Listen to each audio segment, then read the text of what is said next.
Hello, I'm Isaac Hayes III, founder and CEO of Fanbase. Listen to what I'm about to tell you. The window to invest in Fanbase is closing. We've raised over $10.6 million of our $17 million goal. That means there's room for less than 6,370 people to invest in Fanbase for the average amount. The minimum to invest in Fanbase right now is $399. That makes you an owner in Fanbase today. Go to startengine.com/fanbase to invest. Why? Because current social apps have taken advantage of users for far too long, with content suppression, shadow banning, harmful racist content, and no real tools for monetization and equity. Fanbase has over 1.4 million users and counting, allowing anyone to reach all their following and monetize their content from day one. Social media is the new TV, and whoever owns the apps that distribute that content have the opportunity to own potential billion-dollar companies. While big platforms with uncertain futures are failing to serve their users, Fanbase is stepping up to fill the gap. Don't wait until it's too late. Invest now, invest for yourself and your future. Go to startengine.com/fanbase and own the next generation of social media.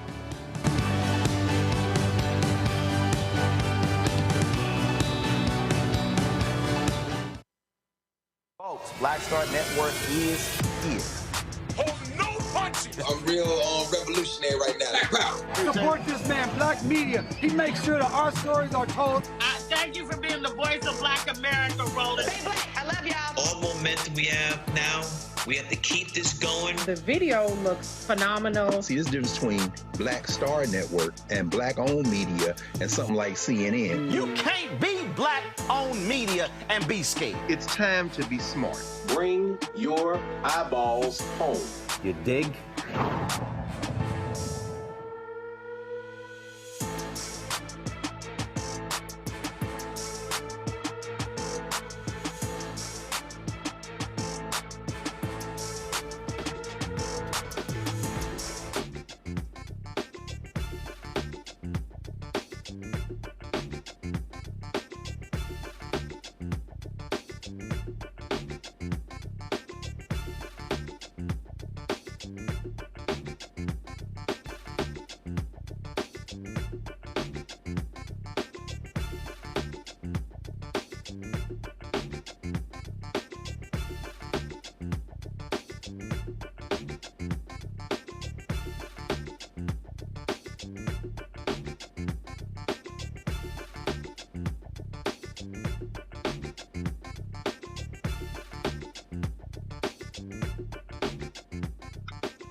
Hey, folks, today is Tuesday, September 2nd, 2025. Coming up on Roland Martin Unfiltered, streaming live on the Black Star Network. A California judge says Donald Trump broke the law. No shot there. In sending troops to Los Angeles. Now, he is threatening to send federal troops to Chicago. Illinois Governor J.B. Pritzker said, "We ain't having it in my state." We'll talk to retired General Russel Honoré about this whole back and forth. Also, House Democratic Leader Hakeem Jeffries calls out MAGA Republicans for their racist gerrymandering across the country. Plus, a lot of discussion about what's happening with the businesses of Pinky Cole and Slutty Vegan, as well as Fawn Weaver and Uncle Nearest. We'll talk to an expert on investing in companies to really give us a clear understanding of what is happening with these Black-owned businesses. Also, in our Shop Black Star Network Marketplace segment, we'll talk to the founder of Whiff and Nibble, a company that brings you food-themed gifts that smell as good as they look. Plus, the great basketball legend George Raveling has passed away.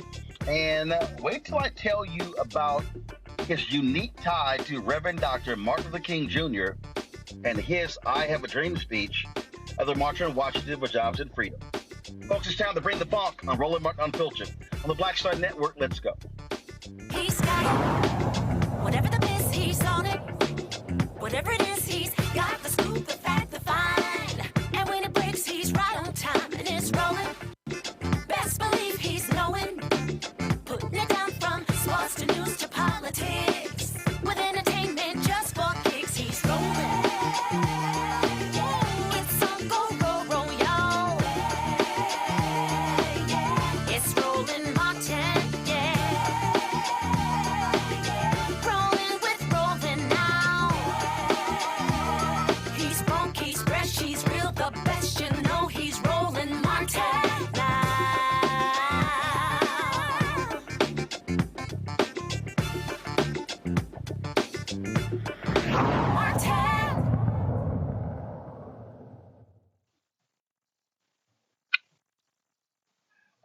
federal judge says the twice impeached criminally convicted felon-in-chief Donald the Con Trump broke the law in sending National Guard troops to Los Angeles.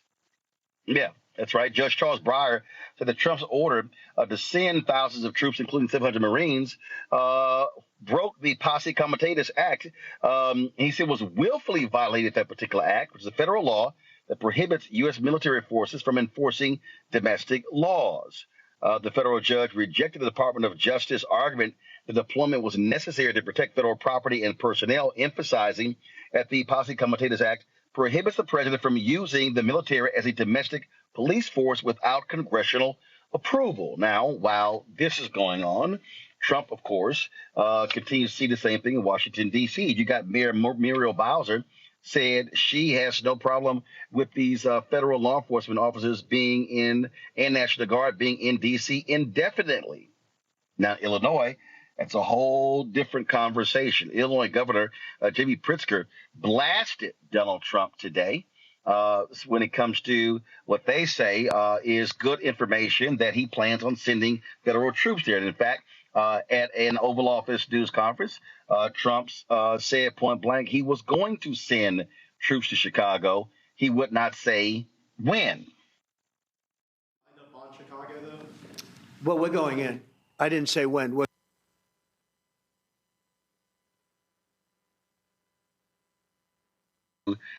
the con man said today in the Oval Office.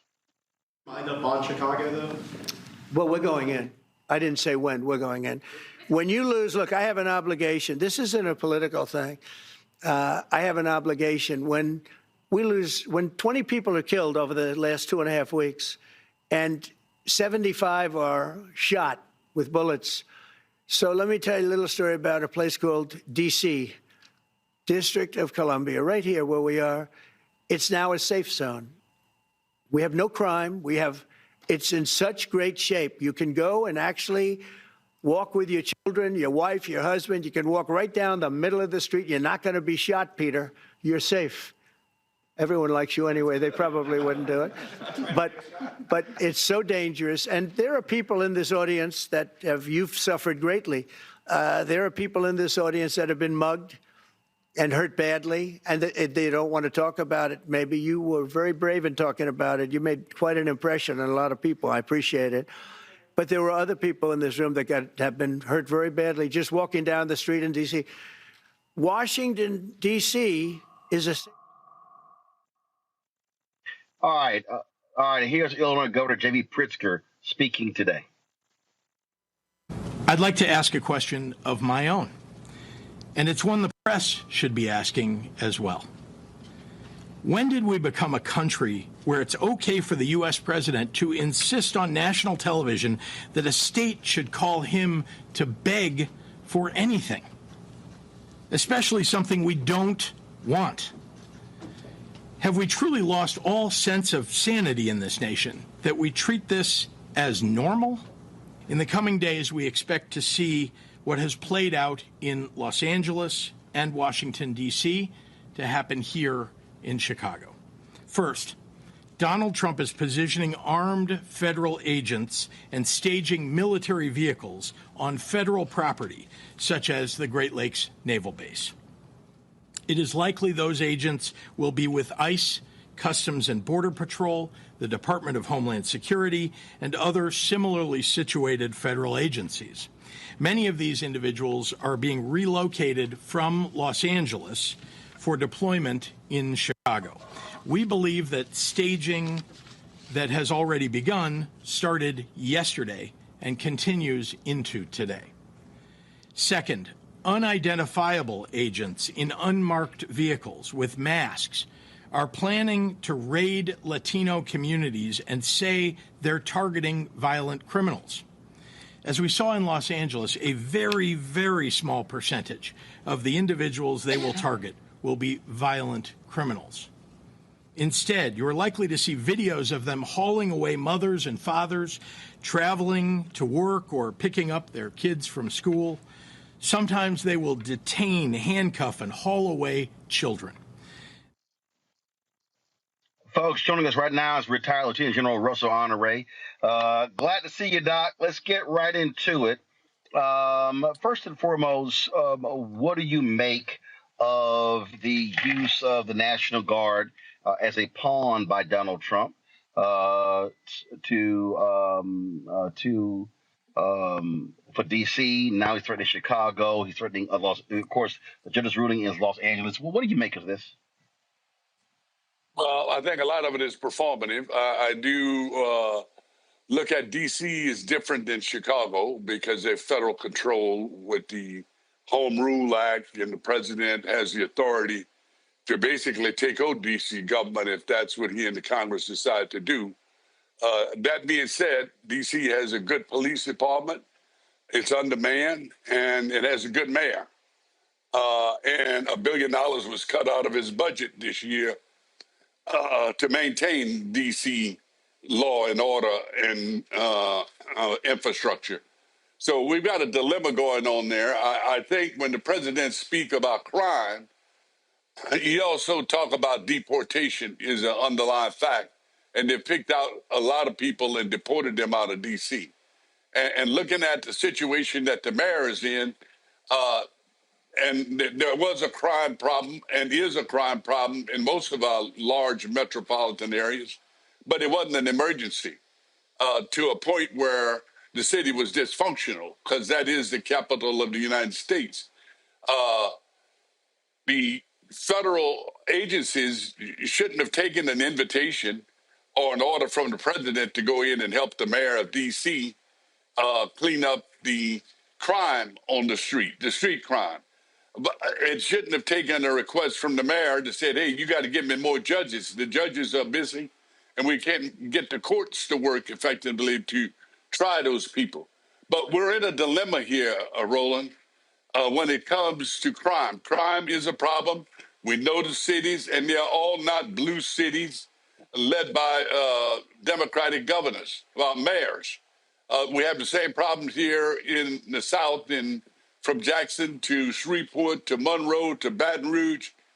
But the hard thing to defend we've got to work on is over the weekend, there were 7 killed and 54 shot, 57 shot in Chicago this weekend. That opens the door up for the president to say, I'm going there after crime. But what he's really going to do is run a deportation operation, Roland. Well, to that particular point, Governor Pritzker, in the same news conference, said they have good information that Trump plans. So Chicago has a massive Mexican Independence Day celebration. We've been. I lived there 6 years. We've been there, and let me tell you something. I mean, it's backed up for miles. Downtown is packed. Upwards of 500,000, 1 million folks. So they said they have information that Trump plans on having federal authorities raiding folks who will be picnicking on that particular day, which is September 16th. He's called that cruel. He's called that shameful.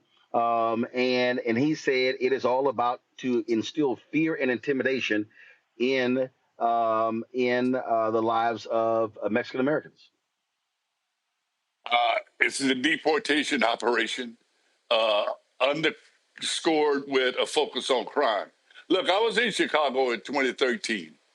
Ron Emanuel was the mayor. President Obama was in the White House. And I was in the community of Inglewood. You know where that is, Roy? In Chicago, Inglewood.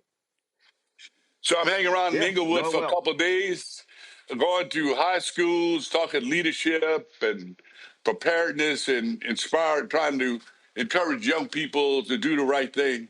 And the people in Inglewood were terrified with the amount of crime they had to deal with. And there weren't enough police to do with it. I actually recommended to the mayor and the governor in 2013, if you have to get a hold of the street, mobilize your National Guard. That's why you got them. The governor, it's not what Trump is doing. Yeah. But here's the deal. First of all, I remember that because I actually wrote a column that was in the Daily Beast. I quoted you in it. We talked about that very thing. but this is the difference though that I think that when Yeah, we talked about that then, because what I wrote was I said the mayor has to be the one to right, make the request for additional state police support or National right, Guard to the right, governor, and then right. as opposed to Trump unilaterally deciding based upon with no intel, no evidence, no nothing, I'm just going to do this willy nilly. That's the difference here. Exactly, Roland. And that's the point I was getting to. This was what they needed to do to get a hold of crime, the street crime, much of it being perpetrated by young people of color. Let me just leave it at that. Black on black But crime, much of it. yeah, but it's a deal. But also a big part of this is dealing with the reality of the massive amount of Guns coming out of Indiana. The folks there on the ground and the police have repeatedly said that that 90% of them that come that right out that, of Indiana. that come from Indiana. Yeah, they come from Indiana. Listen to me, Roland. We could have dealt with this. We had Obama in the White House. We owned at least one or two legislative branches. We owned the Attorney General. We didn't do jack about that. We didn't do jack about it. And that was a missed opportunity. We got to deal with crime, and we got to deal with the root cause of crime. Kids dropping out of school, getting into contraband economy. That has to be fixed. And you can do something about that. I was working with the Children's Defense Fund, and they said if you're not reading at fourth grade level by the time you're 10 years old, you got a 50% chance to have a run-in with the law by the time you're 14. We got to go after that, and we've got to be resourced. And people in the community need to demand it of the mayor and the governor. Why the hell? You know when Trayvon Martin, that poor little boy, got killed, that became a national incident. We didn't do shit about 8 or 9 young kids got killed in Chicago that same week. It wasn't shit done about it, Roland. Nothing was done about it.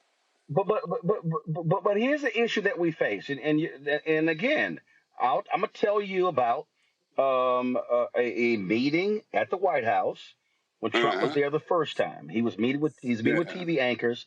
I was invited to 3 of the meetings. I attended 2 of them, and I brought up Chicago, and he said then, he says Ron was in the Oval Office and Ron was talking about what you just talked about.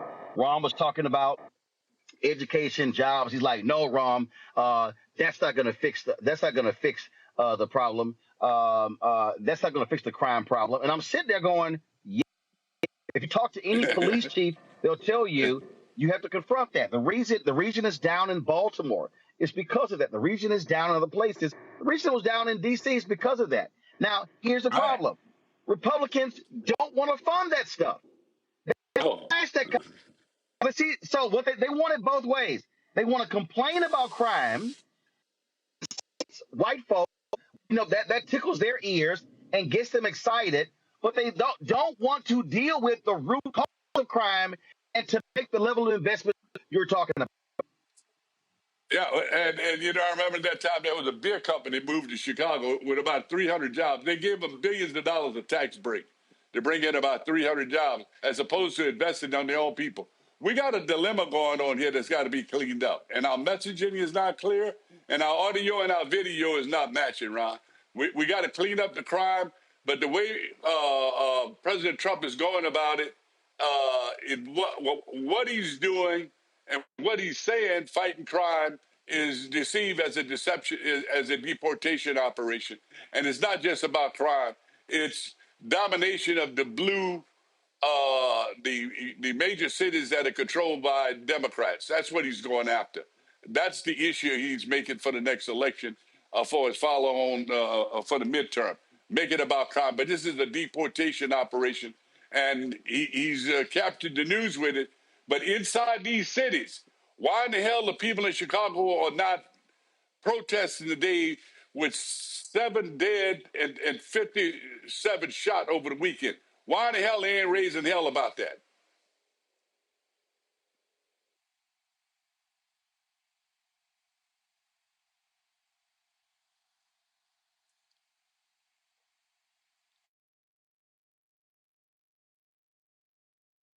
Yeah, I think that's the dilemma we got to address. We made some, we talk a lot about the high profile cases that end up in the news, like poor Trayvon Martin. But that same week that happened, there were several, 5 or 6 kids killed in Chicago, nothing made of it because it's black on black crime. We've got to make sure we control the narrative, but we act where we have to inside our cities.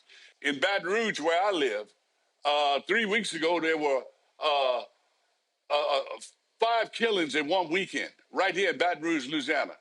A little old town, less than 300,000. We've got to address crime in the city, and we've got to put the heat on our politicians to do something about it because they got money, but they're giving tax breaks to industry as opposed to investing in these communities. Roland?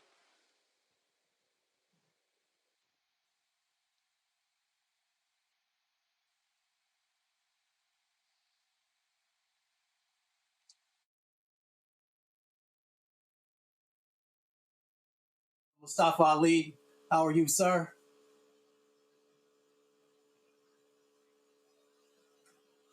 Well, General, if you can hear me, we know that there are a number of organizations that are actually on the ground in Chicago. Grassroots organizations are doing the work. How important is that, based upon all the experiences you have, to make sure that those organizations are funded and are doing the work? Yeah, and they do good work. They're engaged with after-school programs. They're engaged with the traditional organizations like ROTC in high school and Boys and Girls Clubs. All those serve as a meaningful way to keep our young people engaged and help them get their education. But the kids that fall out of the support network, they're the ones that end up in the contraband economy and end up in the gunfights. And that's got to be fixed, Mustaf. We've got to, and the community got to raise hell, not just about the high profile when the police shoot somebody.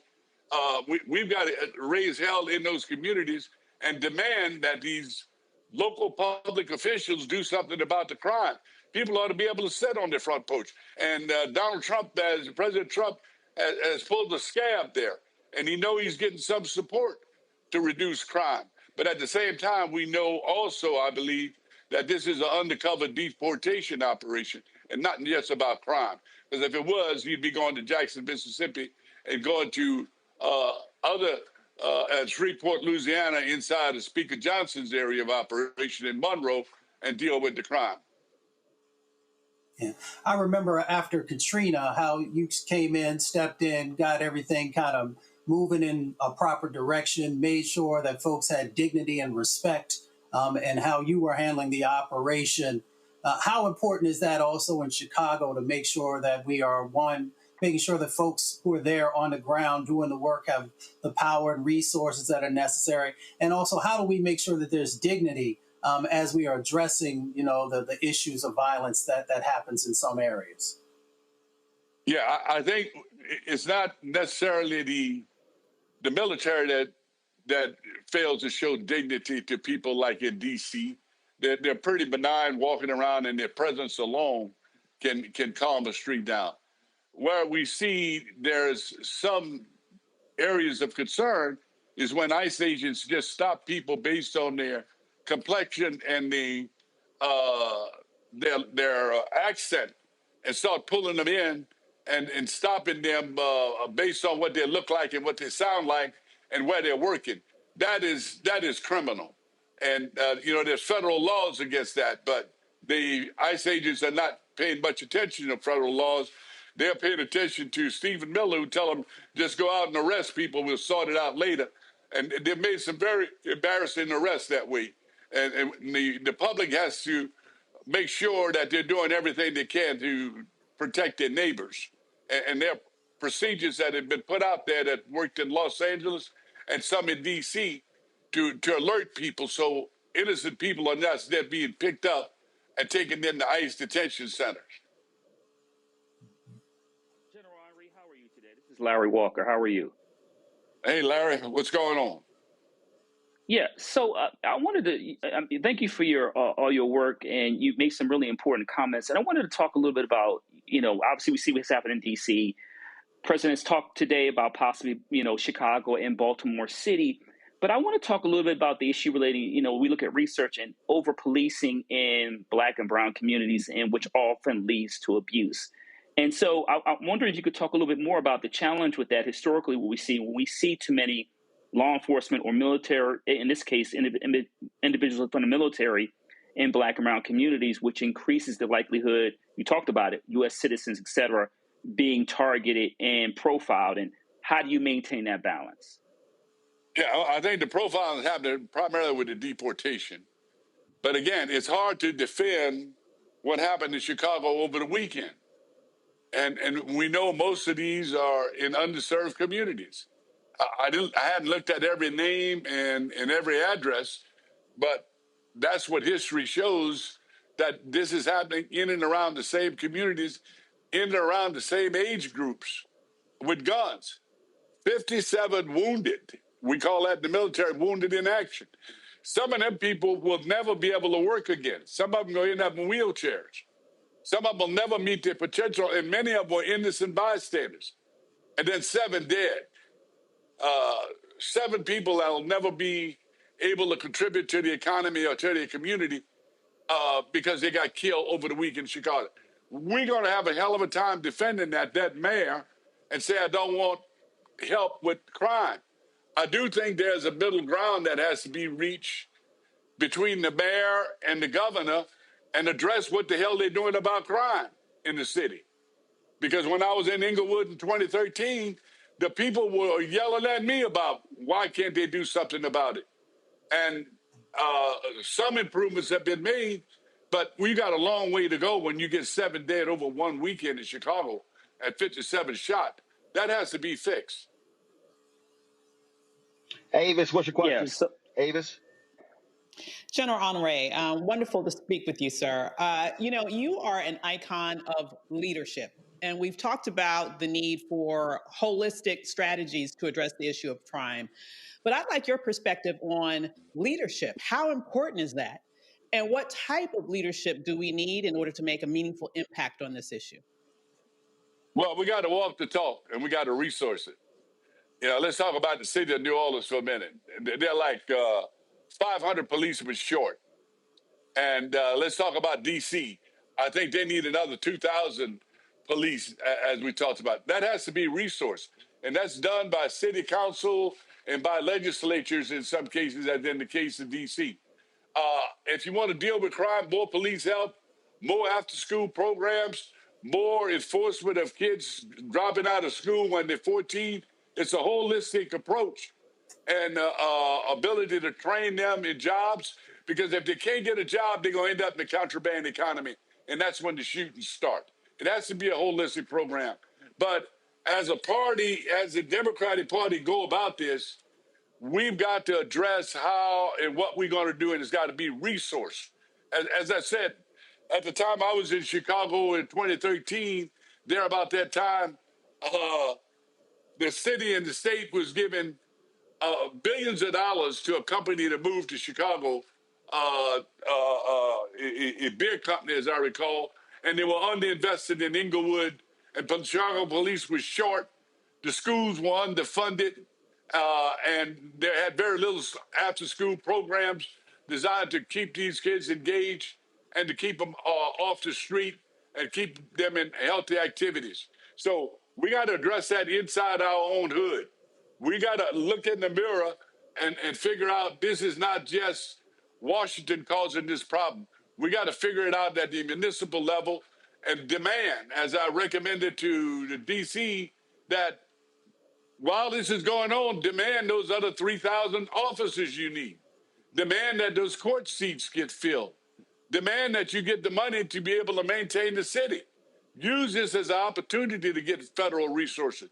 But what the president is doing is not what he's doing, is how he's doing it, disguising a deportation operation that's going to deport a lot of minorities under the rubric of crime. And at the same time, the city and the governor of Illinois has to address crime. It can't be just about don't come here. They've got to figure out how the hell they're going to tell the people in Chicago what they're going to do and how they're using their resources to address the shootings and the wounded people every weekend in Chicago. All right, General Russel Honoré, we truly appreciate you joining us today's show. We appreciate it. Thanks a lot. Keep it alive. Thank you, Roland. All right. Thank you very much. Folks, I got to go to a break. We'll be right back. Rolling work. Hopefully, I will be in studio soon. Traffic in D.C. has been utterly insane. Literally 45 minutes to go 8 miles. That's how crazy it is. So, going to a break. I'll be right back. Coming soon to the Black Star Network. I have name recognition, but I tour more than any rapper. And it's a lot of overseas stuff. And it's like I'm going all over I've been to 80 countries in my lifetime. And sometimes I'll do interviews with people and they be like, so what you been doing? Like, what you been doing? You know what I'm saying? Like, I just came back from Belgium and Brazil and South Africa. What you been doing? Right.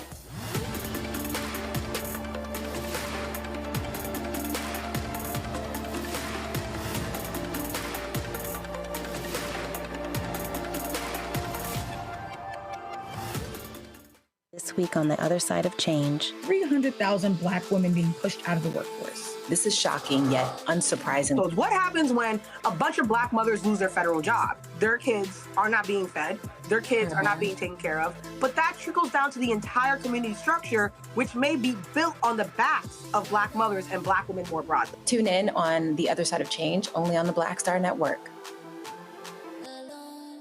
Hey, what's up? It's Sammy Roman. Hey, it's John Murray, the executive producer of the new Sherry Shepherd Talk Show. It's me, Sherry Shepherd, and you know what you're watching, Roland Martin, Unfiltered.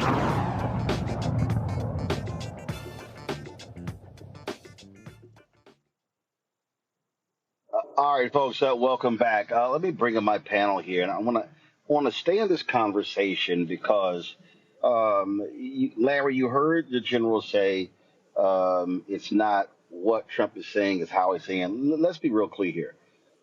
This is politics. This is not about crime. What Donald Trump is doing here is using this as a wedge issue, knowing full well when you talk about fighting crime that pose well with Americans, especially white Americans. And so he is talking to a base. What he is not trying to do, what he has no desire to do, is to have a holistic, comprehensive approach. What he wants is the TV show. He wants the show of force. That's what he wants. Yeah, you hit it right on the nose, Roland. And we need to really have maybe do a special conversation about crime, particularly how it impacts Black communities. Look, what he's teeing up, in my opinion, is a redo of the 1994 crime bill, which was signed by Bill Clinton. We do not need that in the Black community. We know years later that it disproportionately impacted the Black community through many Black men in jail for small time offenses. That's what's really going on here. And the rhetoric, this racist rhetoric, is very dangerous.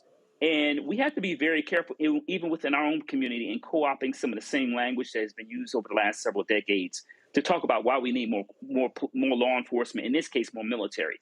Listen, you don't need, members of the U.S. military or adjacent in Chicago. The point we know from research, we need educational social services programs to make sure young people have access to resources and can get jobs after they graduate. We know this. There's decades of research on this. But once again, you're right, Roland. This is about playing to middle America, white middle America, and this idea that, you need more police officers to hold Black folks accountable when a lot of the issues are rooted in redlining, not investing in educational systems in Black and brown communities. We know this from the research. And, as a Black man, I certainly don't want law enforcement members of the National Guard in my community, and they're not trained to police. So what we're going to have is what we see is more Black and brown folks being targeted, many people being falsely arrested or arrested for these minor offenses. We cannot afford to go back to 1994 crime bill, Roland. But here's the thing that we have to recognize, Ava, is that is really, really, I think, critical here. There is the perception, there is the reality, there is the thoughtful, measured, then there is the quick and decisive. There is what is short term and long term.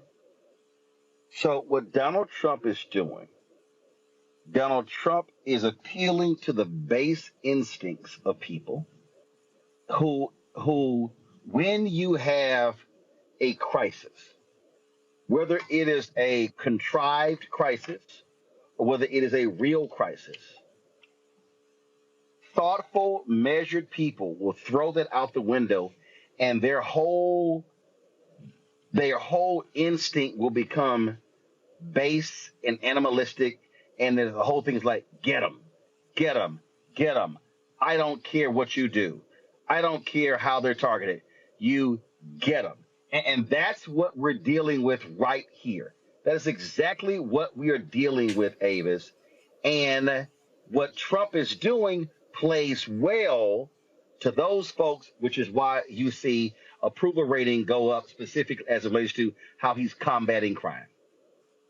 Oh, absolutely. I mean, he is leaning right into the reality of the fear of the black body, which has been part of America even before there was officially an America. And so I will have to say that what we're seeing right now is very dangerous. And if the Democrats had any common sense, political instincts that were, in halfway decent, they would start to message this properly now. So, for example, why aren't they talking about how Mayor Scott has dropped violent crime by 50% in Baltimore, and specifically digging down into how he's done it? Not just talk about the differences in statistics and the reality that Avis, crime they are. Avis, they are. They have been. But here's the problem. No. Yeah. Follow me. They have. Here's the problem. And this is the conundrum that they are in. The conundrum is, the response is, you're just throwing up stats. You're throwing up, but what about that person and that person, that person?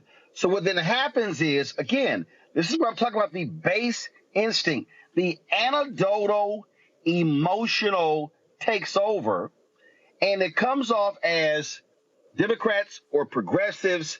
They are trying to be philosophical. They're trying to be academic. They're talking about charts and graph. We're talking real people. And that right there is where the tension exists. And that's been happening. What you're talking about. Governor Westmore's been doing it.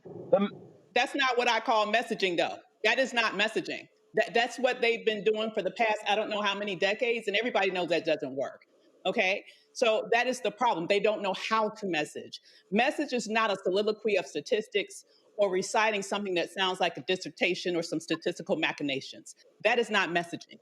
Messaging is really understanding how to present phrases that are memorable, that let people understand what is the thing that you need to focus on now. It is a political malpractice that the fact that they are showing statistics and only talking about statistics is the problem. That's what I'm saying.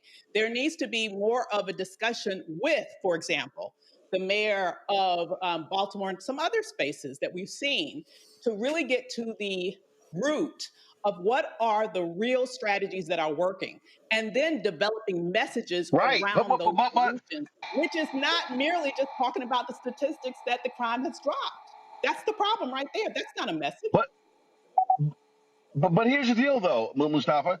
The mayor of Baltimore has been doing that. Governor Westmore has been doing that. Mayor Brennan Johnson has been doing that. Pritzker has been doing that.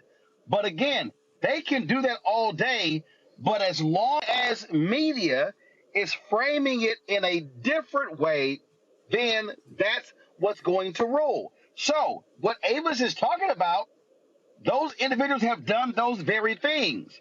But what resonates in media is the visual and the show of force. And Mustafa, we got to put it out there, it's also very difficult when you have the mayor of D.C. saying, oh, crime, Because of this, crime is way down. We welcome it. We want more of it. And so now, all of a sudden, it's, well, wait a minute. Bowser loves it. Why shouldn't you? Yeah, and I saw Avis's face also, so I know she got something to say about Mayor Bowser. You know, I mean, we got to be very careful, right? So we can't be co-signing on these people's foolishness. And, you know, we know what are the programs that actually work. If you spent any time in community, you've got to be able to bring forward, you know, those best practices, those successful things that are being driven by a community, but you also got to have a platform to be able to get that out. So the reality of the situation is that folks are losing sort of the PR war on this. When I was on an airplane, there was a gentleman sitting next to me. He hadn't been back to DC in probably 18 years, but he was talking about, you know, the military coming in and what a great idea it was. And I leaned over and I said, well, when's the last time you've been here? Because the information you're getting is not true.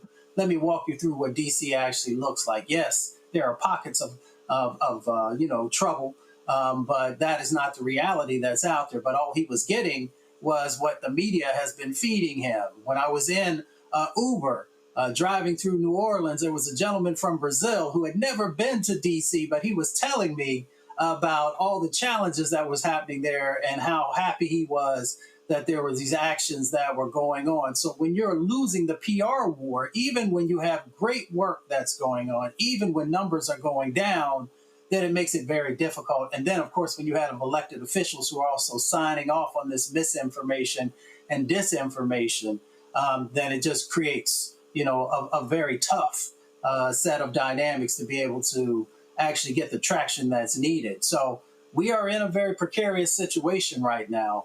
And that's why you got to have networks and other places where people can bring forward the truth.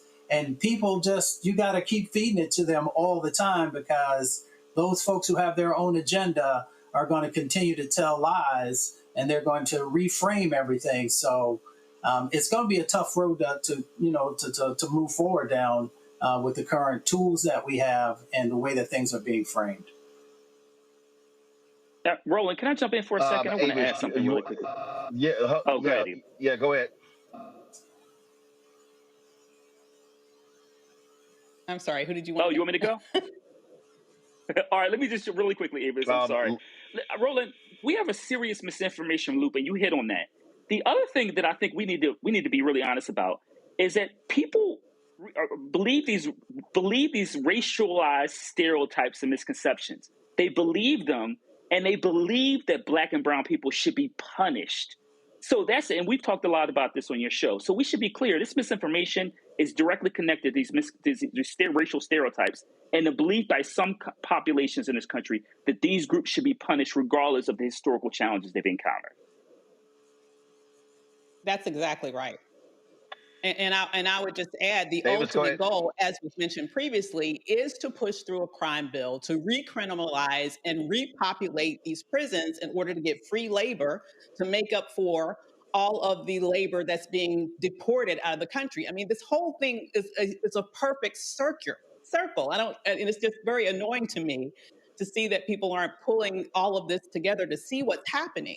But at the end of the day, I still have got to say, in terms of the mayor of DC, who knows what's being talked about behind closed doors. We all know that she has little control of that city, given its status as not being a state. She's probably trying to maintain some control without some sort of total federal takeover. Not that it's right, but I can imagine that she's being arm twisted to say those things.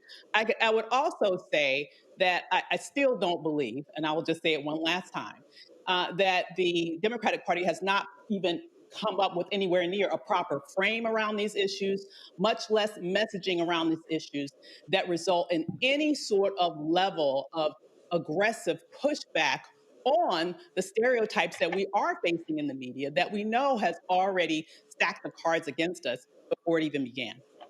And here's why. But Amos, we got to put on the table. Here's why. Because Republicans have always been successful at saying Democrats are soft on crime. And Democrats have always been afraid of this issue because of how it would be perceived by white voters. Look, And the thing is, and here's even the problem.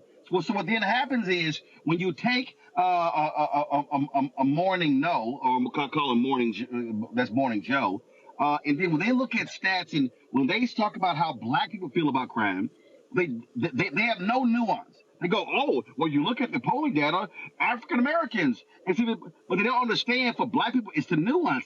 Do black people want low crime? Yes. Or no crime? Yes. Do black people want a police presence? Yes. But what they don't want to do is being beaten by cops, being attacked by cops. That's never a part of that conversation. And so this has always been, I mean, this goes back to Nixon. Nixon in 68, it goes back to every race. Crime, the issue of crime is always a winner with the American public, especially white voters. Indeed, it has always been. And what's really sad is, it's also something, as you mentioned, the Democratic Party folds. They completely fold when we get to this issue.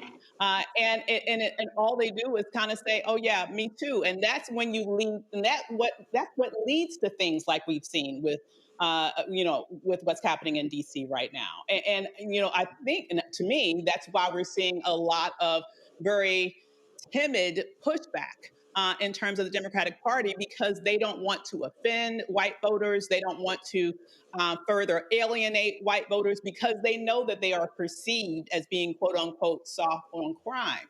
And this is why it's so necessary that they understand and start to be more aggressive around not only reframing this issue, but also talking about the fact that this is a distraction from the larger issues of what's going on in this country that is impacting people in every city and state with regards to the economy. And quite frankly, the entire loss of democracy as we continue down this road of the federal takeover and creating police states all across this nation. We are really focusing, I'm tired of the Democratic Party acquiescing the agenda to the Republican Party. They have no sort of leadership when it comes to really determining what is the state of conversation in politics. Their entire strategy is to react to whatever Beelzebub is doing in the White House, instead of trying to figure out how do we start to frame a narrative and start to be able to be aggressive in our dictation of what is actually happening in this moment, so that we can talk about those issues that we know are important to the American people, rather than continuously trying to have some mealy-mouthed response to whatever Donald Trump decides to do on any given day.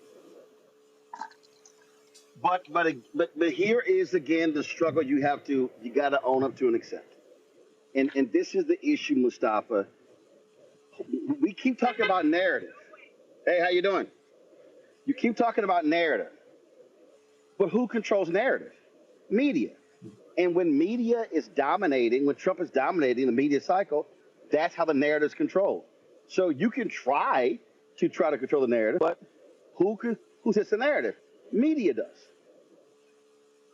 Yeah. Well, one, that's why the Black Star Network and others are so incredibly important, because you got to balance it out with what the truth actually is. And, we've unfortunately seen, especially over the last, 7 months, that they really don't have an interest in being able to say, no, that's not true, and here are the facts.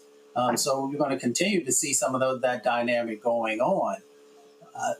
It's just interesting, because I'm all over the country. I know where crime is happening. I know the states where crime is happening. I know it's in New Mexico, Louisiana, Alaska, Tennessee, and Missouri are the top 5 in our country. We know who are running 4 of those 5 states, but nobody ever wants to talk about that. Nobody ever wants to talk about the crime that's happening in Appalachia, where there's a very small population of folks of color. But we continue to allow people to reframe what's actually going on. That's not to say that there is not challenges that we have to address inside of some of our urban cores, but we need to actually have an honest conversation, and folks just aren't interested in doing that. And Avis is right, because the Democratic Party has had opportunities to actually make the investments, has had the opportunity to actually make sure that the places and spaces that needed the resources and needed real attention, sometimes that did not necessarily happen. So we've got to change a whole bunch of different dynamics. So yes, this misinformation that the Trump administration continues to pump out, is in alignment with what their sets of goals are. But we have to think, past that, to be quite honest. We've got to address that, but we've also got to get ready for these sets of opportunities that will happen in 2026 and 2028. And what is the message around what real people are asking for across the country? And again, release the Epstein files. Last point I make here is very simple on this, and that is crime is always going to be a potent issue. But we also have to recognize for Donald Trump, what is it that he does not want to deal with? He doesn't want to deal with Epstein. And that is an issue that Democrats, he's driving them crazy because it still comes up. So the question then becomes, tomorrow when you have Congressman Thomas Massey, and Congressman Ro Khanna, you're going to have 10 of the Epstein victims. The question is that going to get significant play by national media on tomorrow? And so that's the question we're going to be looking at. And so we'll see that. All right, we're going to go to a break. We're going to come back more. Roland Martin Unfiltered on the Black Star Network. Don't forget to support the work that we do. Join our Bring the Fuck fan club. Your dollars are critically important to our work. And that, of course, so you can, of course, contribute via Cash App. Use the Stripe QR code. You see it on the screen right here. If you want to see the link, go to RolandMartinUnfiltered.com. Check your money order. Make it payable to Roland Martin Unfiltered. Send to P.O. Box 57196, Washington, D.C. 20037-0196. PayPal is R Martin Unfiltered. Venmo RM Unfiltered. Zelle, Roland at RolandSMartin.com. Roland at RolandMartinUnfiltered.com. We'll be right back.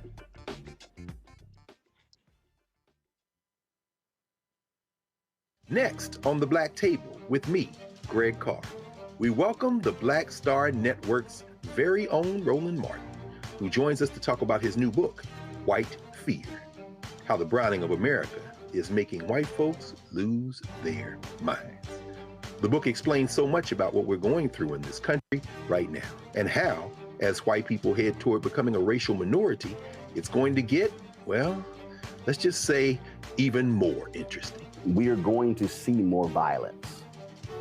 We're going to see more vitriol, because as each day passes, it is a nail in that coffin. The one and only Roland Martin on the next Black Table, right here on the Black Star Network. This week on the other side of change, 300,000 Black women being pushed out of the workforce. This is shocking yet unsurprising. So what happens when a bunch of Black mothers lose their federal job? Their kids are not being fed. Their kids are not being taken care of. But that trickles down to the entire community structure, which may be built on the backs of Black mothers and Black women more broadly. Tune in on The Other Side of Change, only on the Black Star Network. Coming soon to the Black Star Network. I have name recognition, but I tour more than any rapper. And it's a lot of overseas stuff. And it's like, I'm going all over I've been to 80 countries in my lifetime. And sometimes I'll do interviews with people and they be like, so what you been doing? Like, what you been doing? You know what I'm saying? Like, I just came back from Belgium and Brazil and South Africa. What you been doing? Right.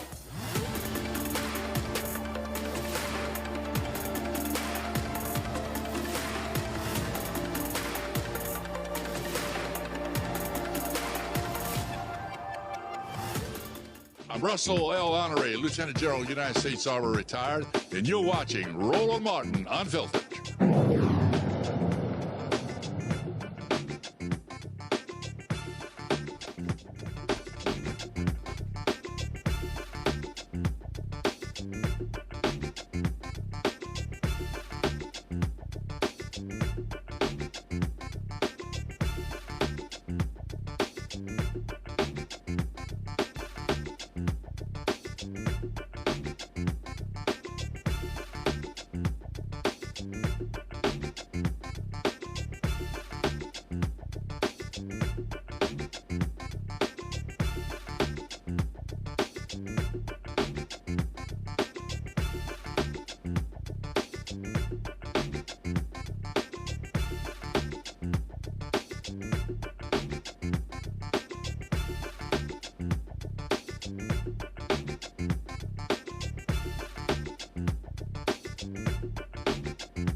Democratic House Leader Hakeem Jeffries is blasting Republicans for what he called extreme gerrymandering. That's right. He had a news conference today talking about the very issue and its impact on the country. Here's some of what he had to say. House Democrats had a very active August district work period. We held more than 1,000 different events all across the country, interacting with everyday Americans who we are privileged to represent. We talked about the economy, we talked about health care, and we talked about cleaning up corruption here in Washington, D.C. In this great country, America has become far too expensive. The cost of living is way too high. Donald Trump and House Republicans repeatedly promised to lower the high cost of living on day one. They have failed. Costs aren't going down. They're going up. Inflation is going up. Electricity bills are skyrocketing. Everyday Americans are being hit with increased health care premiums, co-pays, deductibles, and prescription drug prices. Housing costs have not gone down.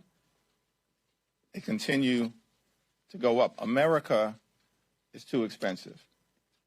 The one big ugly bill remains deeply unpopular. In town hall meeting after town hall meeting after town hall meeting, House Republicans were unable to defend their signature so-called legislative accomplishment. Because it turns out that ripping health care away from millions of Americans, ending Medicaid as we know it, closing hospitals, shutting down nursing homes, forcing community-based health clinics to shutter their doors, and failing to strengthen the Affordable Care Act are all deeply unpopular with Democrats, independents, and Republicans. House Democrats have a simple message for the American people. You deserve better. We're going to fight hard to lower the high cost of living. We're going to fight hard to fix our broken healthcare system. And we're going to fight hard to clean up corruption so we can deliver a country of the people, by the people, and for the people, as opposed to the type of country that we're seeing under Republican complete control of government, which is a country of the billionaires, by the billionaires, and for the billionaires. All right, so let me go to my panel. The conundrum that Democrats are in right now, Mustafa, I'll start with you, is that leadership wants to talk about what you just heard. They want to talk about health care, prices, things along those lines. But the base is talking about how Donald Trump is a threat to democracy, how he is a dictator, and the actions that he's taking. So you have Democratic leaders who are saying that, oh, those things are distractions. But they're not. So you have this conundrum, if you will, that exists, that's sitting right before us that they have to contend with. And so we were talking about messaging earlier. Okay, well then, what do you say? I don't understand why you can't do both. I'm telling you right now, what's going to happen tomorrow with this Epstein news conference is going to be huge. And that is still a dominant issue. So I get what Speaker Jeffries is House Democratic Leader Jeffries is doing right there, because he wants to become Speaker of the House. But the base is saying something totally different. How do you reconcile the two? Well, I think you talked about it. I mean, it is talking about both and making the connections between the bread and butter issues and the fact that if you don't have a democracy, if you have an authoritarian leader, if you have somebody who is associated with some very nefarious acts around, pedophilia or some of the other things that are going on, that, it takes away from your ability to be able to survive in this country. But for whatever reason, people seem to have a difficult time in being able to link all that together. It's like a tapestry. You have to weave that tapestry together in a way that no matter where folks are, if they're in Mississippi or if they're in North Dakota or Minnesota, that they see themselves reflected in the words that you're using and the sets of actions that you are promising that you're going to move forward on. So we'll see how it all turns out. But, the Epstein situation is definitely one that has captured the attention of the country. People, do not see any value in someone who would participate in those types of behaviors. And if you don't also utilize that, then I think you're missing an opportunity to let people know that you're willing to fight on all fronts. Larry? I think a lot of the problem with the messaging and even the brief press conference you saw is this authenticity, Roland. This saying, don't kill the messenger, right? We've been doing a lot with, Minority Leader, Jeffries and others. But it's a way in which not only in terms of what you're communicating is how you communicate it. And it just it's not giving a lot of, a great job of selling it to Democrats. And you're right, there is a disconnect. And when, leaders who are at the top of the party or, obviously what he's talking about, very important, but you got to be able to multitask. It's not that difficult. You can talk, as, Mustafa, just mentioned, you can talk about multiple issues at the same time. I just saw the last few minutes, we saw the Oversight Committee has released 37,000 files is released to the Epstein case. So you can talk about and weave together all these issues. A, if you got a good, strong communication team. B, if you have the charisma to deliver it to an audience that's hungry for someone who will fight for them. And what you have to recognize is that Donald Trump wants to talk about anything but the Epstein case. Avis? Exactly. But I heard a magic word used, charisma. Where is it? Ain't there. I'll tell you that. Okay. And it's important because you have to be able to maintain people's attention. First, get people's attention and maintain people's attention. What the Democratic Party does not have is a coordinated messaging machine in the same way that the Republican Party does. So, for example, I'm going to take a little bit of a different stance. I don't think it helps you to talk about 4 or 5 different things at the same time. Absolutely not. Because I can't even remember half of what he just said, what you just showed 5 minutes ago. I almost went to sleep while I was watching it, okay? What you need to do is understand the way to get people to learn things. And Donald Trump, he understands this because he understands marketing. The human brain learns by repetition. And what the Democrats need to understand is figure out what one thing do you want to talk about right now and hammer the hell out of it. Now, I agree with you. If they were smart, they'd be talking about Epstein right now, especially in this moment, and hammering the hell out of it. And they would have clear talking points that they would give to select people who have charisma and have those people spread out to different news organizations, including yours, and being able to reflect those same talking points so that people will actually remember what the hell they just said. I don't know what any clear message is that the Democratic Party is coming with now. Every time they're on, they're talking about something else.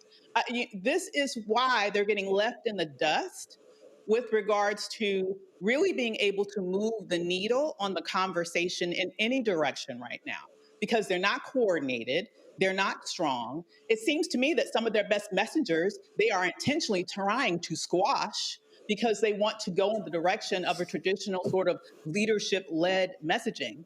But in my mind, real leaders figure out who are my best soldiers and put them out front. If this is not my forte, maybe I shouldn't be the one doing this. I don't care what my title is. And so at this point, we are in a critical moment. We don't have time for egos. We need effectiveness. And that's not what I'm seeing, unfortunately. And that's why, unfortunately, I believe that we're in the position that we're in right now. All right, folks, quick break. We come back. Let's talk about a lot of the conversation on social media about Uncle Nearest, their financial issues, and also, of course, Slutty Vegan and Pinky Cole getting her company back. How do we really understand what's going on here? Well, Got an expert who can really break it down for us, where you understand business. Ain't about emotion, it's about business, dollars and cents, and having sense, S-E-N-S-E. You're watching Roland Martin Unfiltered on the Black Star Network. This week on The Other Side of Change, 300,000 Black women being pushed out of the workforce. this is shocking yet unsurprising. So what happens when a bunch of Black mothers lose their federal job? Their kids are not being fed. Their kids are not being taken care of. But that trickles down to the entire community structure, which may be built on the backs of Black mothers and Black women more broadly. Tune in on The Other Side of Change, only on the Black Star Network. Hey, what's up? Geek Tony in the place to be. Got kicked out your mama's university, creator and executive producer of Fat Tuesdays, an air hip-hop comedy. But right now, I'm rolling with Roland Martin, unfiltered, uncut, unplugged, and undamn believable. You hear me?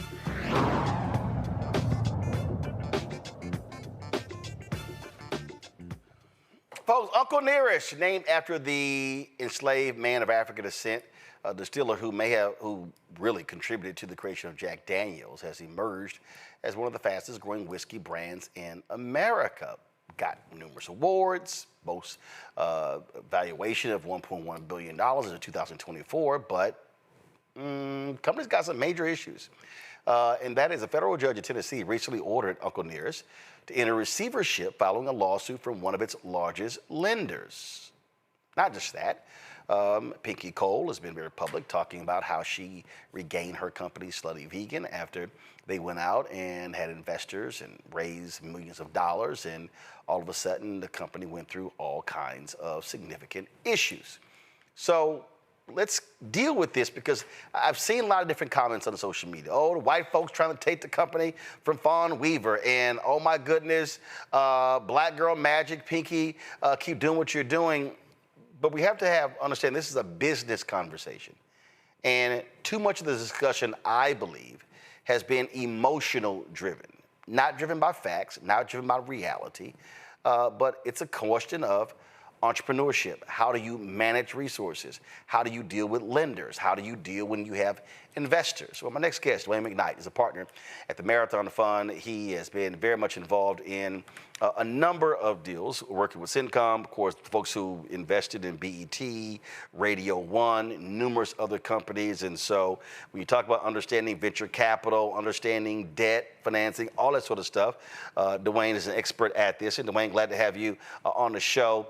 And I wanted to frame it this way, Dwayne, because I just believe that, let's just be frank, it's a lot of people who don't know shit about business, who don't know nothing about business, and they react emotionally when they see these stories and not really understand all the stuff that goes behind it. So let's just deal with Uncle Nearest, all right? So they go to court. Their largest lender, they've been loaned somewhat, almost $110 million. They've never been audited in terms of an official audit. They get this loan, and now all of a sudden, the lender is saying, hey, we got problems. We got issues with how many barrels you estimated, what do you have, all different things like that. So here's the first question. When a lender decides to go public with a lawsuit, does that typically happen after there's been lots of behind-the-scenes conversations? Do lenders, want to be that quick to take somebody to court? No. I mean, in general, you would hope that there were some conversations going on while things were sort of going, in the wrong direction. So there are different kinds of lenders, though. So if you're talking about a bank, they're going to perhaps act one way versus a private lender. A private lender typically would have more flexibility in terms of how they manage those kinds of situations than a bank will, because a bank obviously has government oversight. They have to make sure that their capital requirements are reserved for properly. And so you might have a little less of a rope there if things start to go the other way. But yeah, there should always be some level of discussion going on with your lender, and it's incumbent really on the founder or the entrepreneur to initiate those conversations and make sure that relationship is a strong relationship in the event something like this goes awry. So the case here, so Farm Credit Mid-America says that Farm Credit Mid-America says that they borrowed almost $110 million and they overstated barrels and things along those lines. And so that's what they wanted this receivership to manage the company. And that's been a gag order. Fawn Weaver's been on social media with this campaign, clear the shelves. People have been responding, oh my God, buy Uncle Nearest, order it, things along those lines. But as somebody who has been in the position that you're in, you've seen a lot of companies. You've seen entrepreneurs, people who have a great idea or are very good at marketing. What is your assessment here looking at this for the public who doesn't really understand the nuances of business?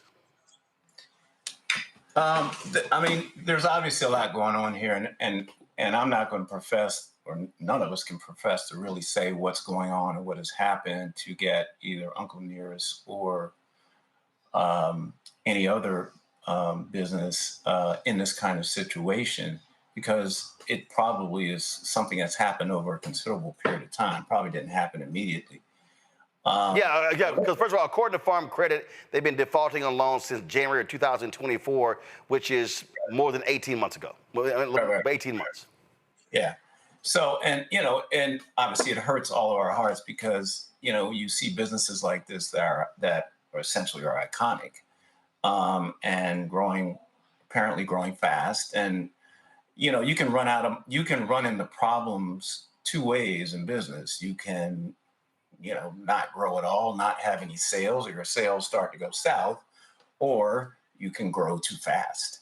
And when you're growing fast, especially if you leverage, which a lot of companies do, you take on leverage, and then your margin of error shrinks considerably.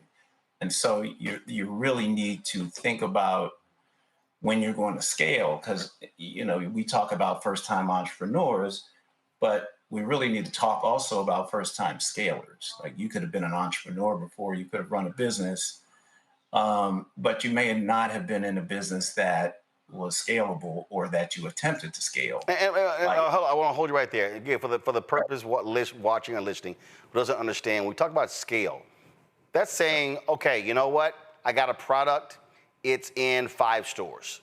And then all of a sudden, we're going to be in 100 stores. Or we're going to be in 400 stores. Oh, our product might be in several grocery stores, and all of a sudden we're now going to be in 1,000 Walmarts. So now all of a sudden, you're now producing more product. Now you need more capital to produce that. It's a whole lot that goes into that. And yeah, people love to say, boy, I would love to have my product in 1,000 Walmarts, in 1,000 grocery stores. But once you do that, you're now operating at a whole different game, because that's capital intensive, and you're gonna need millions and millions of dollars to be able to support that type of expansion or scale. Right. Yep. And the faster you're growing, the more cash you're going to need, and the more your working capital is going to be stressed. So your receivables are going to go up, your inventory is going to go up, all the things that drain capital. When you see the sales numbers going through the roof, but for some reason your cash is disappearing. And so you really should take your time to plan before you decide to scale. I mean, the lesson here, you've got to really plan. And a lot of founders don't come from business backgrounds that have very successful brands.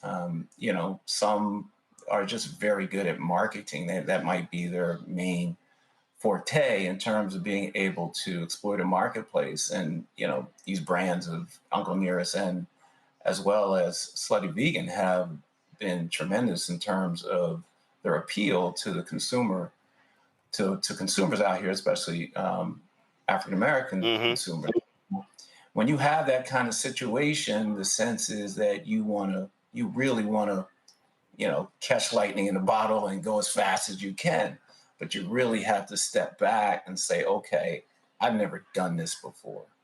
I'm in this situation now where I really need to take my time and seek out advisors. I mean, private capital advisor. I sort of put myself in that category. There are others who not only provide capital, but they also work with you for quite some time beforehand to map out a plan and map out how you want to go about this in a way that will minimize your capital outlay. First of all, what kind of debt to equity sort of combination you want to do, you want to put in place to create that growth, because that's really important. The more debt you put on a company, the more vulnerable it is to these kinds of situations if you have a blip or if you grow too fast. So there needs to be that sort of planning going on between you and your advisors or advisor before you even start down this road, and start allowing your instincts, your marketing instincts, to kind of run away with the business. Now, I'm not going to say there aren't lenders out here that you have to be aware of. We all have heard the stories, but we don't know all the things that happen in this case. But this is regardless of that. You really need to sort of have this plan in place and be able to think about, a 6-month plan coming out the chute once you borrow money, and look at your operations inside out and make sure, obviously, you have the right people. You got to have great people. Now, right there, I want to stay right there because you say great people. This is the Lynchburg Times, and this is what they reported. 2 new documents obtained by the Times on Sunday and filed in the Eastern District of Tennessee on Saturday assert that a now terminated chief financial officer, Michael Senzaki, acted alone in significantly overstating the company's whiskey barrel inventory, an act that allegedly secured a $24 million credit increase from Farm Credit Mid-America, the plaintiff in the civil lawsuit. The filings describe the move as fraudulent and emphasize that neither CEO, Fawn Weaver, nor other executives had knowledge of the inflated numbers. Now, you talked about, again, management team, people who are handling it. I was talking to one investor who said the first rule of any entrepreneur is you watch the money. The second rule is you watch the person who also's job is to watch the money. And so when you see this affidavit file where the CEO, Fawn Weaver, says she nor any other executives were aware of the inflated numbers, does that scream a red flag in terms of being on top of your business and not having one person who's dealing with a lender when, hell, they're the CFO, but they ain't the owner? Right. Yeah. Well, I mean, again, I don't want to comment just based on what we're reading from the outside, because it could be a whole lot more complicated than that, or it could be something totally different. But yeah, you want to have internal controls. I mean, that's part of when you go on this journey. You've got to make sure your accounting is solid, and your information flow, your workflows within the company allow you as an owner to see everything in a snapshot.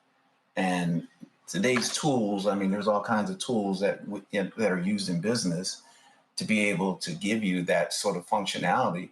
And you've got to think about it ahead of time. You've got to put those things in place ahead of time, because once you get in a fire and the business is coming left and right, you're not going to have time to really put those things in place. Now, whether, there was something done to make sure they got the loan that they were looking for, I have no view into that. But if that were the case, then, you're probably stretched for a loan that you wouldn't have otherwise been qualified to take on. And so that's definitely an issue. And if folks weren't aware, they weren't aware.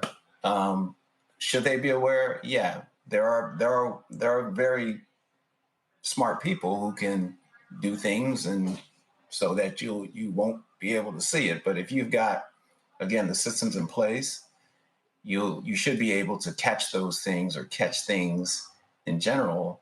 Plus, when you sign off on a loan, if you're taking too much of a loan, it should scream at you if your debt to equity ratios are out of sync, or if your debt to cash flow ratios are out of sync. You know, that CFO should be explaining to the owner, you know, what's going on here, whether you'll be able to service this, what does this mean from a risk standpoint. So there's a lot that goes into it. And, you know, sometimes lenders, you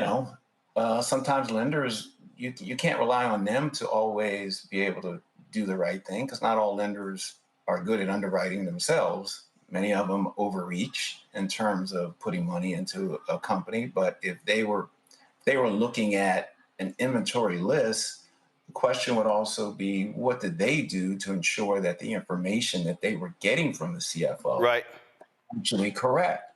I mean, because they have due diligence requirements on their side as well. So here's this is the Forbes article, how Slutty Vegan founder Pinky Cole nearly lost her business. In the article, they talk about how she had the business. All of a sudden, it went out, raised $25 million. Among the people investing was, Richelieu Dennis of Essence, his New Voices Fund. You go to my iPad, please. Shake Shack's Danny Meyer. They took 25% stake in the company. And then all of a sudden, at the raise, they just start opening the stores. Again, your whole point about scale. And then all of a sudden, she says she looks up and realizes, oh my goodness, there were problems. And that's what, and then all of a sudden, she says she lost the business. And then all of a sudden, she says right here, cash flow issues. I cannot raise any more capital to grow.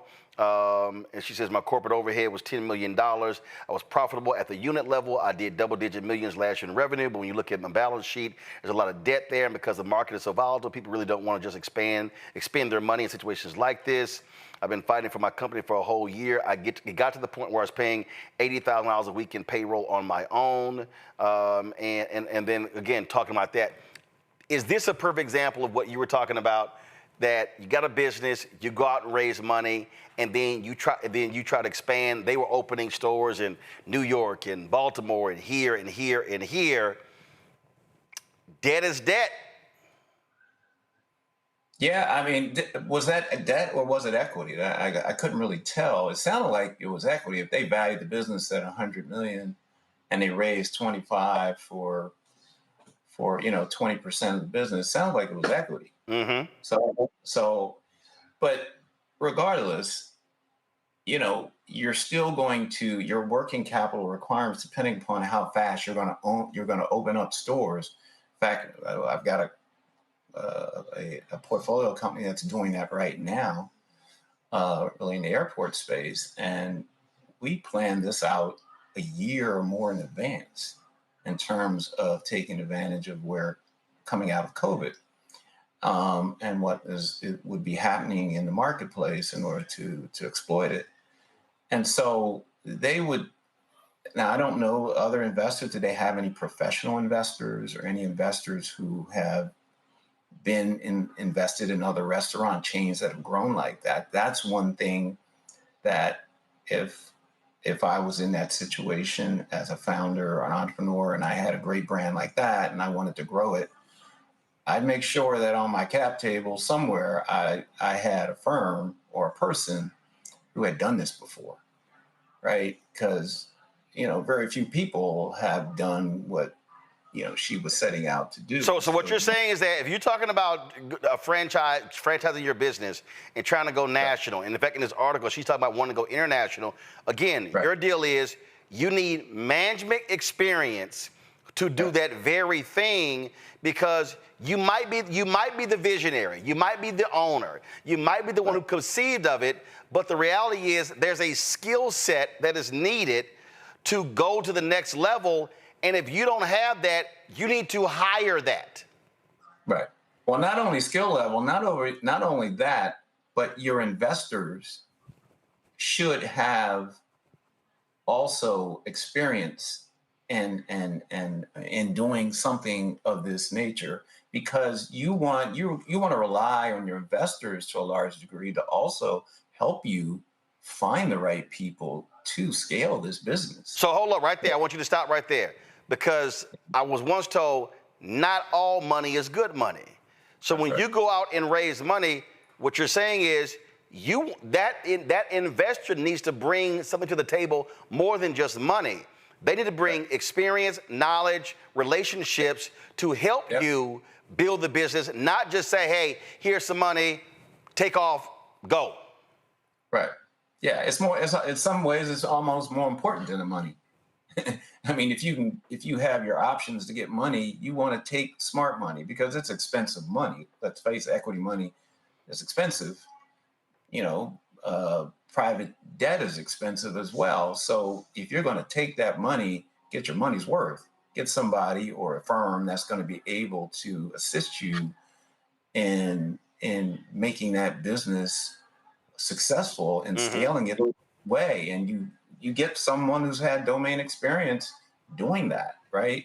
And I'm sure, and again, you know, entrepreneurs, you know, I could never do what they do, and they probably could never do what I do. And so, but that's what makes for a great partnership, or, you know, a great situation where you complement each other and you look for people who can shore up your weaknesses so you can take a business forward the right way.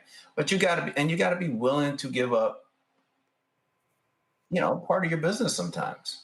Like, I think one of the things that we struggle with, I say we, Black people historically, is, and I've seen it many times, is that, you know, people want to grow their business and they don't want to give up equity because they want to be able to keep all 100% themselves. So they'll either go and borrow too much money, or they won't give up enough of the equity in order to put enough working capital in the company to get it where it needs to get to. Go ahead, finish that point. Yeah, I think that's changing. I think, you know, I would say over the last 10 years that's gotten better, where I think our understanding that, hey, if we do this once, we can do it again. Years ago, you did it once, you know, that was the only shot you were going to get. But now people understand that if you make people money, you're going to be able to get as much as you want anytime and all the time that you want it. But before I go to the panel with questions, I saw this quote here and it jumped out at me, and I was like, I don't know, Pinky. All right, so this was from People magazine. This is what the quote says. It says, as for what's next, the founder plans for the restaurant to be led, quote, by new rules and new intentions. She's onboarding a new group of investors for the restaurant's next era, which includes plans to expand beyond the U.S. to areas such as Dubai and Africa. Quote, people love Slutty Vegan because they love me. And I used to not tap into that, but I now know I have a superpower with people. She told People magazine. People love me, so I know that people are going to support and back me in whatever it is that I authentically do. Here's reality with products, restaurants, whatever. Folk may love you, but it doesn't mean that they're gonna back it. The reality is, with a restaurant, you gotta have food controls, quality controls, customer service time. How fast does the food come out? Is the food consistent from restaurant to restaurant? What makes McDonald's is that hamburger is going to taste the same in Germany as it's going to taste in Charlotte, as it's going to taste in Dallas, as it's going to taste in another country. And so I dare say, I get it as an entrepreneur. You think people love you, but they got to love the product, the business, because that's how you're going to grow. Yeah, and it has to be fundamentally tight in terms of how you're going to do it. I mean, I don't doubt that she can probably get into as many places as she wants. That's not the issue. The issue is, can you do it profitably? And there's been a laundry list of businesses, doesn't matter who was running them, white, black, or otherwise, that grew too fast. I mean, we just saw Red Lobster, run into a bunch of issues. Very, very high profile brands over the last several years run into issues trying to grow. Hell, Boston Market, they were spreading all across the country, and they changed their menu, got away from rotisserie chicken, and it literally destroyed the whole company, and they've got like 16 stores left. They went from Boston Chicken to Boston Market, and what made them hugely popular, that business was obliterated because of that one decision. Right. And you can look at Red Lobster, they were giving away free lobster or something, and all you can eat lobster, and it drove their margins crazy. But you can have any little thing. And the restaurant business doesn't generally have great margins, obviously. Right. So you have to be very careful about how you build that business. And taking your time is usually best. Especially, and then clustering as well, obviously, in terms of economies of scale in certain regions initially as you grow that footprint. So, so I would hope, I pray that the brand is able to recover and do what she wants to do, just like Uncle Nearest. Yeah. But I just hope that the lesson learned, it was a very expensive, these are expensive lessons. Yeah, absolutely. And, you don't want to have to learn that way. And what I want for our audience, I want people to understand, and get ready for your questions, panel. I want our audience to understand that it's easy to say, I want to be an entrepreneur. I want to be an owner. But there are some realities to owning that you have to accept. And that is, hey, at the end of the day, you might be the person sweeping, putting out trash, doing the nitty gritty stuff. And when it comes to going out and getting venture capital money and investment money, bank loans or whatever, if you're going to be the face of the business, it's going to be on you. It's going to be on you. And you got to be, listen, Michael Johnson is dealing with this right now with Grand Slam track. Some investors fell through. But people are like, no, bro, we're looking at you. And this is one of those things that people just have to recognize, that the moment you decide to go into business, just everything changes. Let me go to my panel. I want to first start. Avis, you first. So I think one of the things that's important to talk about here is just the statistical lack of access to venture capitals for Black entrepreneurs writ large and Black women specifically, which we know is minuscule. The data is somewhere around 0.1% to 0.4% of all venture capital goes to Black women entrepreneurs. So I'm wondering, to what degree is there an issue of just lack of access to capital for a lot of our companies who are, as you mentioned, in situations where they've never been before? Maybe they've built a very successful brand, they're growing too fast, and they're not having access not just to the money, but to the advisors that you've mentioned are absolutely critical to help them navigate a situation that they've never seen before. Let me speak to that first, Dwayne, and then I don't think the issue here was a lack of access. Guys, what are you doing? What are we doing? What's up with, thank you. I don't know, the issue here is not, to me, lack of access to capital. Both of these examples, they had access to capital. I think well, one's a loan. I'm talking about venture capital. Oh, no. I was just saying, one, in the case of Uncle Nearest, nearly $110 million in loans.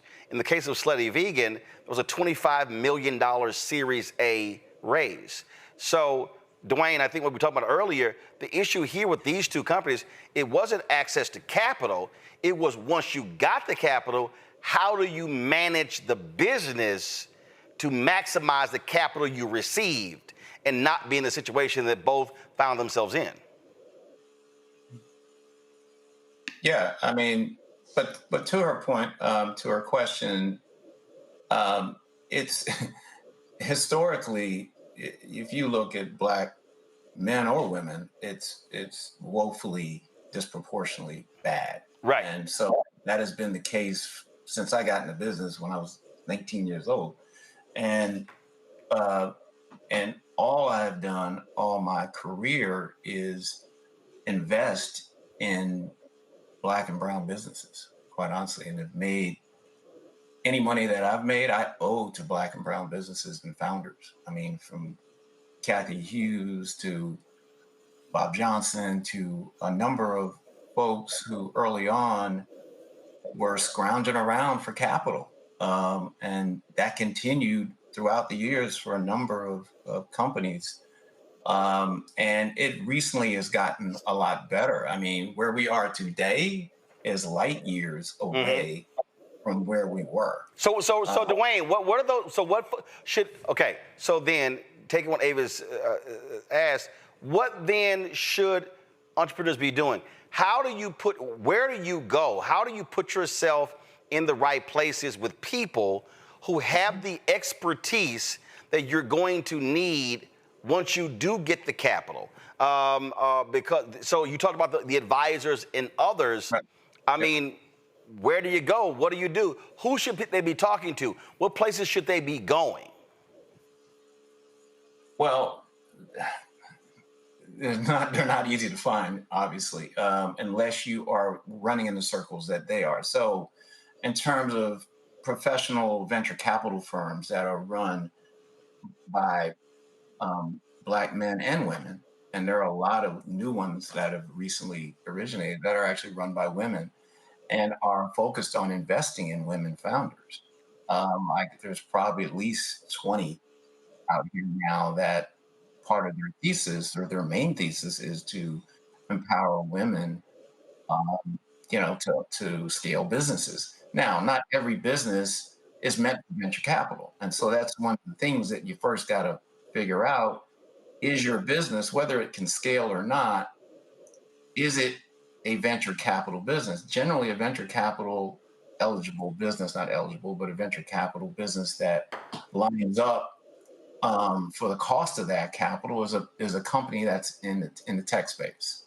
Now, that's not 100% always the case, but generally tech companies are able to grow and scale at a level that can justify the cost of venture capital and the returns that it requires through that whole ecosystem.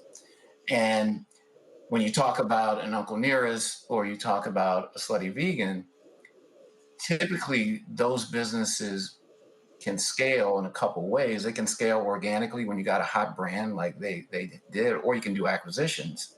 But that lends itself to private capital, private equity, or private debt, private credit in order to do that.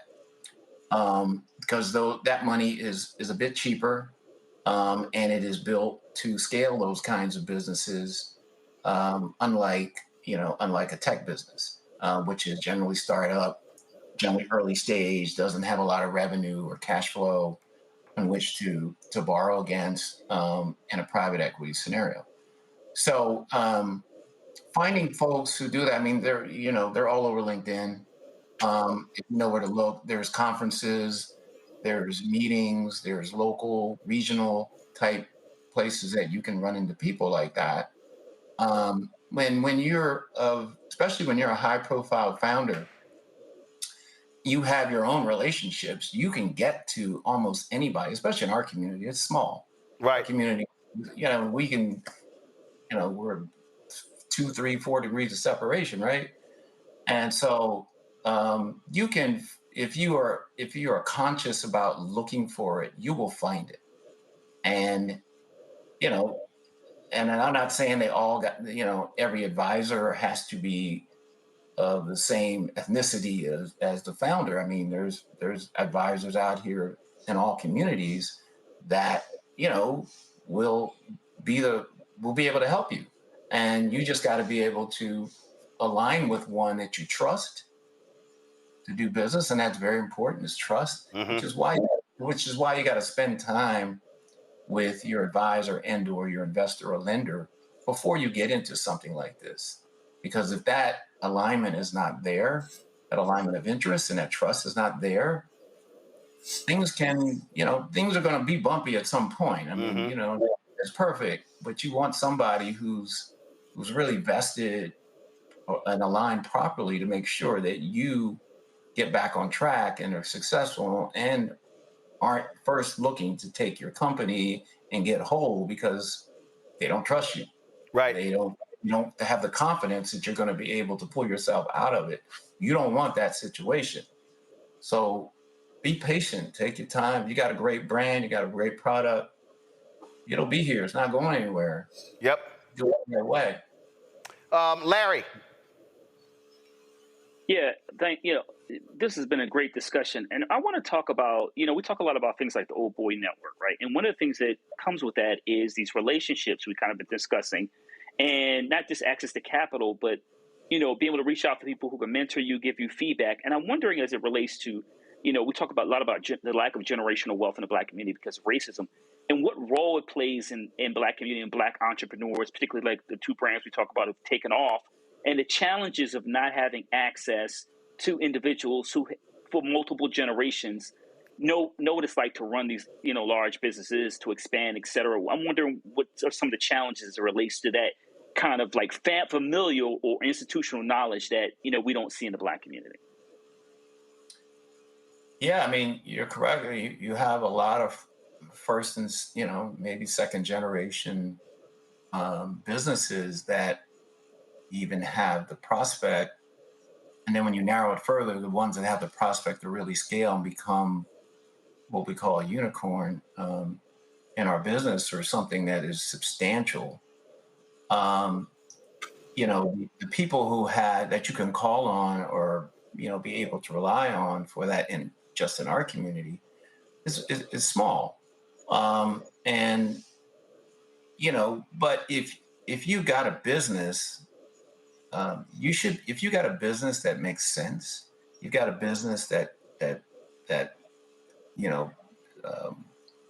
crosses all the T's and dots the I's in terms of its potential, you should be able to professionalize it and be able to go to professional investors anywhere. Now, you're not going to get the same kind of audience you would potentially if the investor was Black, or at least the ethnicity or the gender, I should say, that would understand you potentially more than someone else. Because venture capital is about 80%, personal relationship. Mm-hmm. And so you want to be able to relate to someone and in a way that will, first of all, get you to trust them, and secondly, to align interests in the right kind of way. And we haven't created enough of these businesses in the past, enough professional businesses in the past, professional venture firms in the past that have been around long enough to have gone through a number of cycles with a number of different companies to offer what so-called mainstream investors have been able to have. They've had a very long lead time. And so it takes a while to get that sort of expertise in our community. There's people with money and they can invest in things, but their ability to help you beyond a certain level is going to be somewhat limited, not to mention the time that they've got doing other things that they're doing. So they want you to be successful. They'll give you whatever sort of advice that they can give you. You might get one or two a few of them on your advisory board. Mm-hmm. But what you really need in your business is professional capital, and professional capital that is aligned with your interests and is on the same wavelength as you are, as how to grow this to where you want to go to. If you don't have that, right, it's going to be very, very, it can be very, very difficult. Now, obviously, there are certain people who have done it on their own, and we know who they are. But that is very, very rare. Mustafa. Yeah, well, thank you for dropping the knowledge on us today. You've been very successful with many of the folks that you have been able to affiliate yourself with. I'm curious, for folks who are watching, what do you look for when you're about to invest in a company? What are the things that grab your attention? I probably spend the first few weeks or more just getting to know them and really trying to look deep into who they are and how they've gotten to where they've gotten to, what kind of person they are. And, you know, can they really, what I'm trying to assess, can they really take on and do what it is they say they're going to do, and have they demonstrated that in the past? So I don't really focus a whole lot on the business early on. You know, you'll get the general parameters of it. And if it's an industry generally that I like or seems to be fertile for opportunity and success, then I'll just switch real quickly to the person or persons that are supposedly going to execute on whatever plan it is that they've talked about, and see whether see what's there, and there's a meeting of the minds, and whether they really can achieve what they say they're going to achieve, and they actually have a plan to do it, and they understand that they can't do it by themselves. And so that I look for. We got about 10 things we look for as far as character. You know, and everybody knows, you know, what many of those are. But one that's really high up there on the list for me is judgment. So being able to, you're going to have to make decisions that almost every day or every week that are going to affect the long-term viability of your business. And if you have good judgment, you're generally going to make the right decisions, or you're going to consult with people to help you make the right decisions. So those, but there's about 10 things we look at. So that's what I look for. Last point I'll make to close this out. This is also a message to any founder. And the reality is, let's be clear. You can be the founder, you can be passionate, it's your first love, but I think you can have a death grip on a business so much that you don't actually, you actually strangle the opportunity to grow, because you don't want to listen to expertise that can actually help you grow. And one of the biggest issues that I've seen, people I've talked to, people who I've witnessed, people who I know personally, is that what they don't do is they don't bring the professional help in. And let's be real clear. There are people, Dwayne, who are excellent at managing a business, but they can't start a business. There are people who are excellent at starting businesses who can't manage a business to a growth. The CEO once said, that the people that helped me become a $500 million a year corporation are not the same people who are going to take me to $1 billion a year corporation. And so those are decisions that a person has to make. And I think the lessons that people should be taking away from what's happening with Uncle Nearest, what's happening with Slutty Vegan, what's happening with many other businesses, is to understand that when you're the owner, you got to pay attention to the most basic fundamental. You got to follow the money. You got to be on that like a hawk. You got to be watching that every single day and understanding, adjusting your expenses to revenue, all that sort of stuff. Hey, what's happening? You look at what's right now, tariffs, how that's impacting businesses.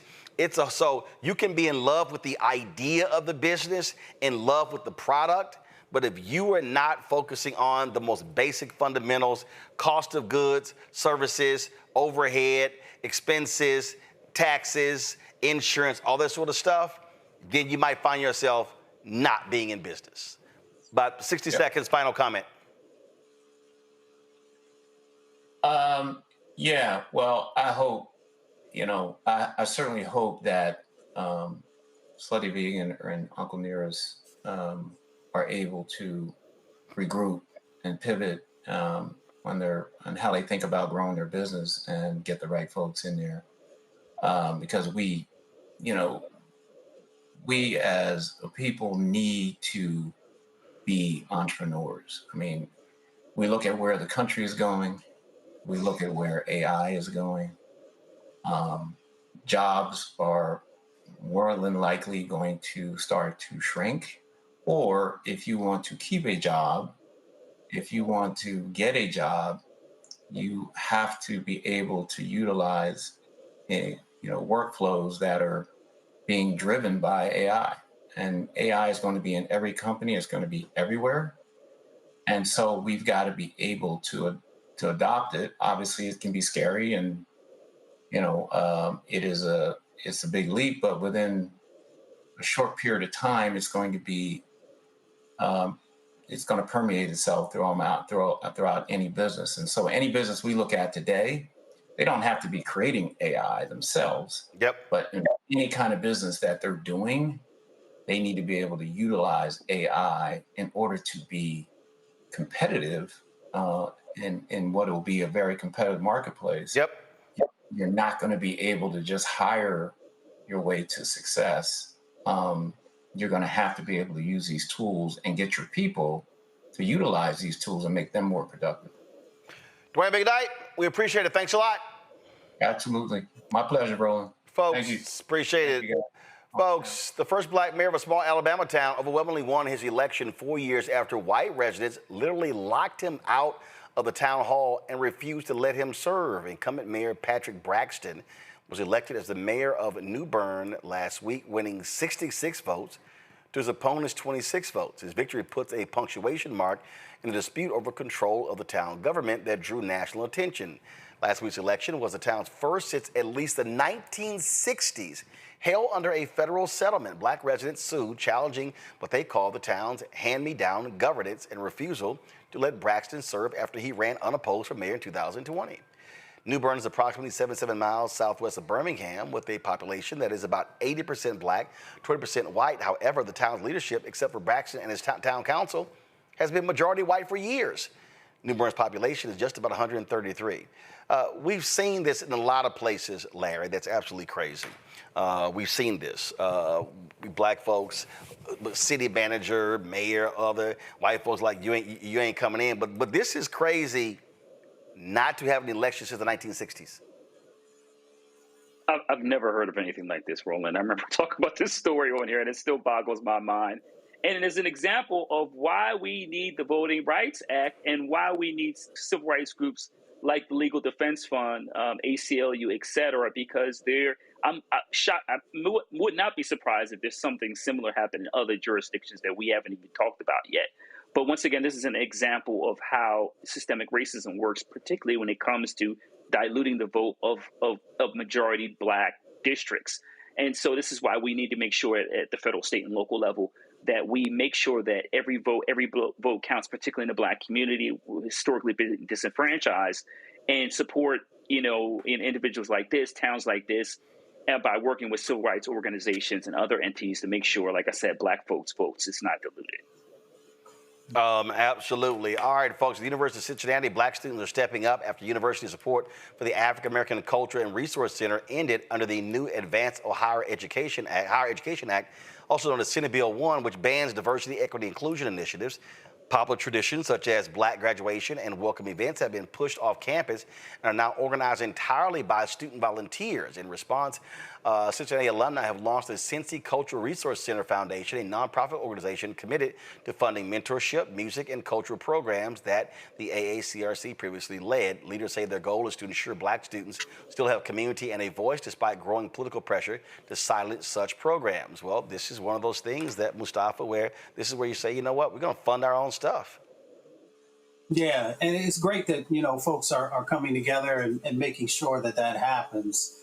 But I'm also one, since I was a former athlete, that I also believe that the voices of the folks on that basketball team and the football team also need to make sure that they're letting people know that these types of actions by the school, are not okay. So, you have power in these situations. So one, I appreciate folks making the investments and getting together to make sure that folks will continue to have that information. But I also hope that individuals who have power on campus flex it. Avis? You know, I absolutely agree. I mean, unfortunately, this is a sign of the times. We have an administration that has waged war against education across this country, and specifically colleges and universities, in essence, really forcing many to move in this direction, and or giving cover to those who already, who pre-existingly already had the desire to move in that direction. So once again, the answer is to be able to do for ourselves, and also the answer for students who are examining their various opportunities is to think even more deeply about how they might want to pursue their college pursuits at HBCUs. All right, folks, quick break. We come back. Time for our Shop Black Star Network Marketplace. Back in a moment.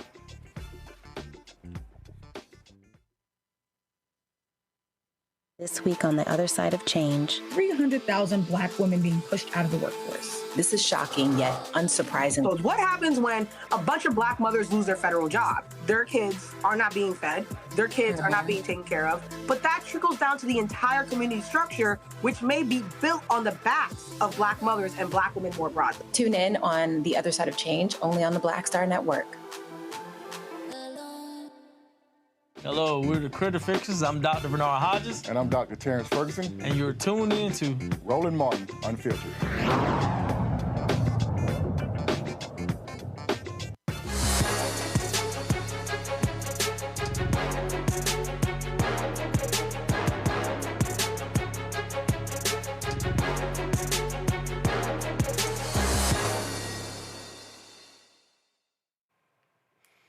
Folks, tonight in our Black Star Network Marketplace segment, we've got a sweet treat for you. If you're searching for a unique and fun gift, look no further than Whiff and Nibble. They have created handcrafted, food-inspired candles and soaps that look and smell just like your favorite desserts. Cherry cheesecake to fruity cupcakes.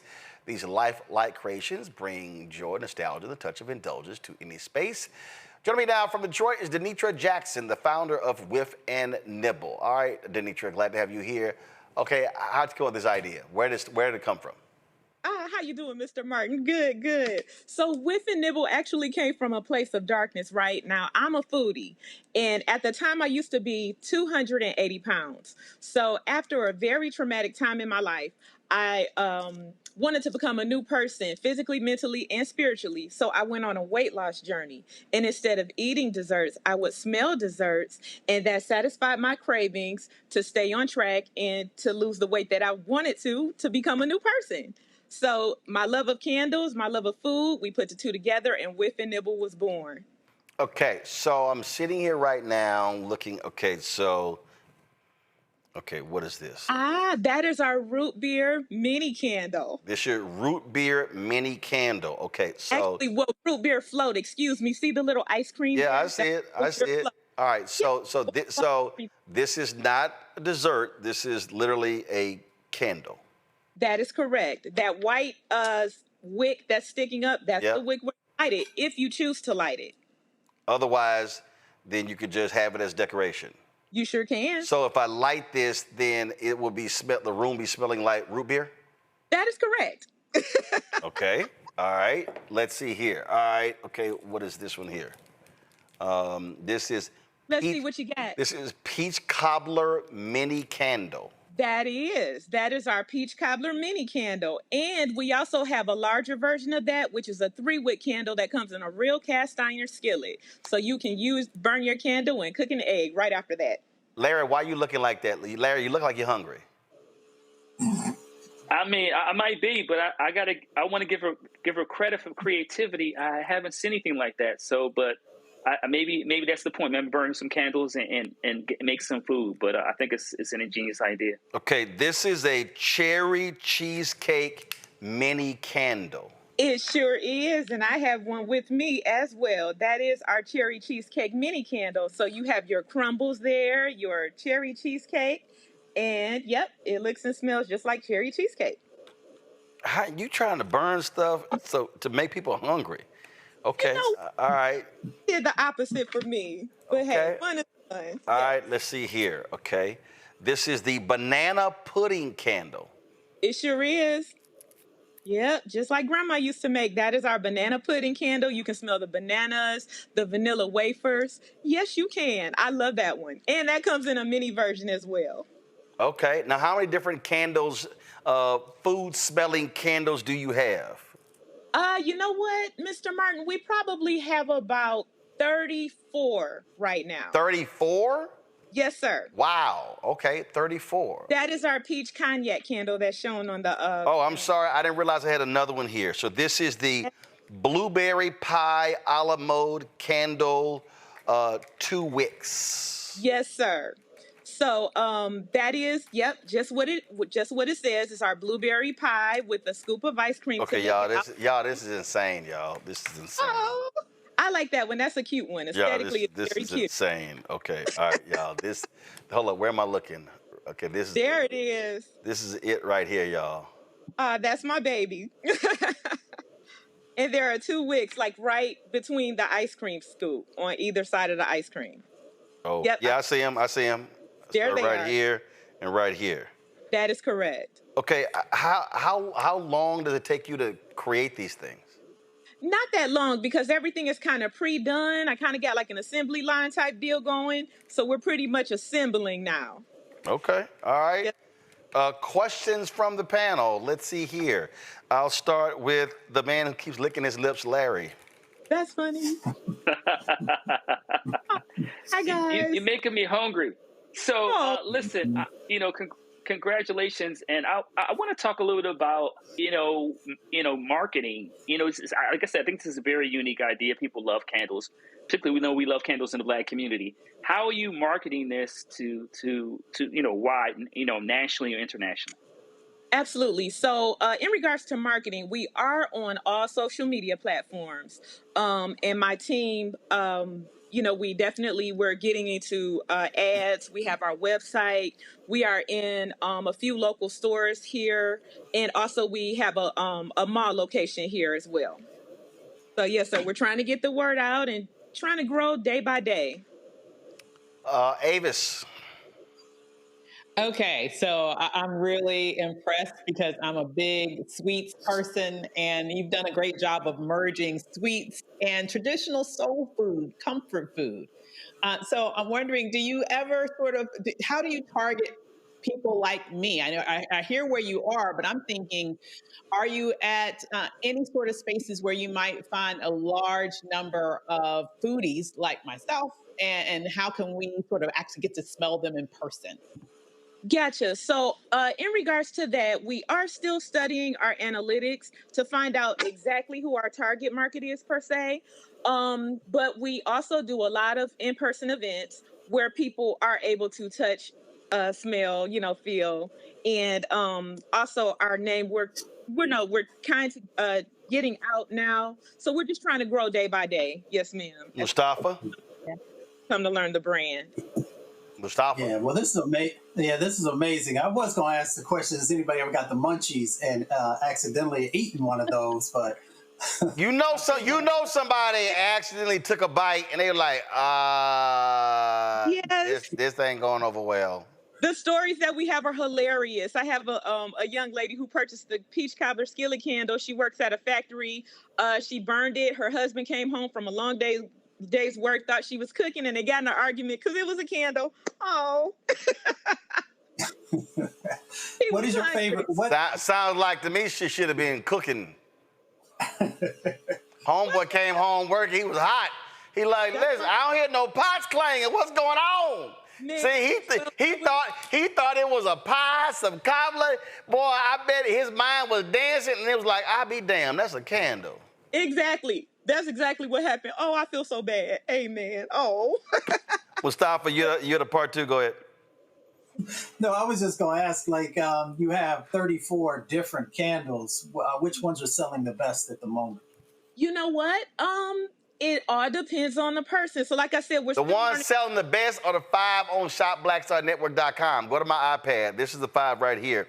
We got the cherry cheesecake Senate mini candle, the peach cobbler candle, the blueberry cheesecake Senate mini candle, the banana pudding candle, and the apple cobbler. So these are the 5 best selling right here. Yes, sir. That you heard it, sir. Yep. Mr. Martin has spoken. Cool, cool. All right then. So again, so first of all, so how long has the business been going? Okay, so Whiff and Nibble, we've just turned 2 years old on August 4th. Gotcha. Okay. All right then. Well, y'all just celebrated your birthday. Well, listen, folks, if y'all want these scented candles, right now, go to shopblackstarnetwork.com. Order them, shopblackstarnetwork.com. Y'all know we got our black-owned products. You see all the other products right here to my right on our news desk. So we got all sorts of stuff. All sorts of stuff over here. You see all these products. And so the newest ones you see right here, they are again, the scented food candles. Cherry cheesecake scented mini candle, peach cobbler candle, blueberry cheesecake scented mini candle, banana pudding candle with 2 wicks, and an apple cobbler dessert candle. Do y'all have a rich chocolate cake candle? We do not have chocolate cake. Come on now, y'all, because listen. We don't. Not yet. Now, that's my absolute all-time favorite. I like chocolate cake, chocolate ice cream, black cars, black women. That's how it always goes. So everything chocolate. I know that's right. So everything chocolate. All right. Again, congratulations. Thank you. Folks. Again, if you go to the website, you will see Whiff and Nibble novelty gifts. Founder is Denitra Jackson out of Detroit. Denitra, glad to have you on the show and glad to have your products in our shopblackstarnetwork.com marketplace. Thank you so much for the opportunity. Have a blessed day. I appreciate it. Thanks a bunch.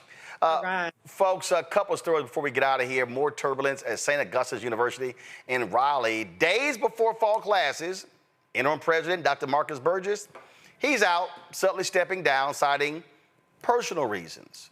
The HBCU is already facing significant challenges. Enrollment has dropped to approximately 200 students. Debt has increased to more than $50 million. Its accreditation remains in jeopardy. For now, Provost Dr. Virginis Peoples is stepping in to manage day-to-day operations. Last month, the federal court stepped in to temporarily restore SAU's accreditation, which means classes are starting as scheduled today. Also, Sophie Gibson has been named the first woman to chair the university's board of trustees. She takes over from alumnus Brian Boulware, who many feel is partly responsible for the university's current state. Problem is, he ain't gone nowhere. He's literally still on the board of trustees. Makes no sense to me. I hope they get it together. Listen, we should never, this generation of black people should never, ever be satisfied watching an historically black college struggle to survive and die. But St. Augustine's, again, now looking for new leadership at the top. Also, folks, some sad news. College basketball legend George Raveling has died at the age of 88 after a courageous battle with cancer. Inducted into the Naismith Basketball Hall of Fame and the College Basketball Hall of Fame, Raveling coached at Washington State, Iowa, and USC over the course of more than 2 decades, compiling 330 wins and 6 NCAA tournament appearances. But here's the key. He was the first African-American coach in what was then called the Pac-8. Ended his career at USC. He also served on Team USA's coaching staff, helping to secure gold in the 1984 Olympics and bronze in 1988.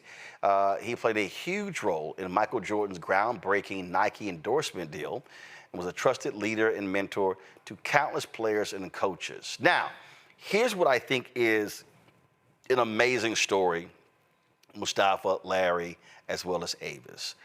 He was an amazing figure. I had the opportunity to meet George Raveling. But y'all may not be aware of this story, but this is unbelievable. So, 1963, marching in Washington for jobs and freedom. He and a friend, they were at dinner, and his friend's dad said, "Hey, are y'all going to Washington D.C. for the march?" They were like, "Nah, we're not interested." Dad says, "No, I think y'all need to go." So the dad, who was a dentist, loaned them the car, gave them some money to attend the March on Washington. So they get there, and the day before, they're there, and all of a sudden, somebody's like, "Hey, you guys attending the march?" They said, "Yeah." They said, "Well, do you want to volunteer?" They said, "Sure, we'll volunteer." Then, Larry, they said, "Hey, we need some help with security at the podium." They're like, "All right." Now, Raveling was 6'4", 200 pounds, big guy, so they're like, great. So check this out. Dr. King finishes giving that iconic speech. He's coming off the podium, and George Raveling says he has no idea why. He just said, hey, can I keep that? Dr. King said, sure. So Dr. King, Avis, hands George Raveling his personal copy of the I Have a Dream speech. And it was called Normancy No More. And many people have tried to buy that. And what's crazy is, for 25 years, he didn't tell anybody, even his wife, that he had it. He stored it in an autobiography of Harry Truman that Truman personally signed. And it wasn't until he was given an interview where he just put it out there. And people had come to him, they tried to buy it, and he says, nope, he never would sell it, and he gave it to his alma mater, Villanova. That is an unbelievable story. Can you imagine, again, you're just there and like, hey, can I keep that? And Dr. King says, sure. Wow. That's how George Raveling got the personal copy of Dr. King's speech on August 28, 1963. Amazing. Just amazing. Everything lined up. He wasn't supposed to be there. He was there at the right place, and the movement and the moment got to him, and he was able to get that little bit of history and keep it for so long. That is just wonderful. Amazing story. Mustafa, again, the first black coach in the Pac-8, broke lots of barriers, and so many people greatly respected George Raveling, an incredible man. And again, I was appreciative I had an opportunity. I'm trying to remember, and I think it may have been literally at a White House reception. I know I met Lenny Wilkins there as well, but our paths crossed, and he was indeed just a very personable, quiet guy, but with really a strong demeanor that so many people have talked about and were impressed by. Yeah, there's so many trailblazers in our community that folks often don't know their full story or all that they have done that have helped to uplift us, put a spotlight on us. And in many instances, they've never, wanted to take a lot of credit for the things that they did. Coach was just another one of those folks. I remember watching him when I was coming up. I did not know the story that you just shared with us. It reminds me of my grandmother's words when she says that destiny will often knock. The question is, will you open the door? So, I'm thankful that we had him. I'm thankful for everything that he did for our communities. Larry, this was the statement that his family shared today. George Henry Raveling, June 27th, 1937, September 1st, 2025. And then the statement said, it is with deep sadness and unimaginable pain that we share the passing of our beloved coach, George Henry Raveling, who faced cancer with courage and grace. He transitioned peacefully at 88, surrounded by family as well as love, faith, and sacred protection. There are no words to fully capture what George meant to his family, friends, colleagues, former players, and assistants, and to the world. He will be profoundly missed, yet his aura, energy, divine presence, and timeless wisdom live on in all those he touched and transformed. Born in a segregated hospital and rising to the halls of the Naismith Basketball Hall of Fame, George never lost his love for life, his resilience, his childlike curiosity, nor his unshakable belief in treating every person with dignity and respect. Beyond accolades, he remained a lifelong learner and a kind, beautiful soul, always finding ways to pour into others and inspire the next generation.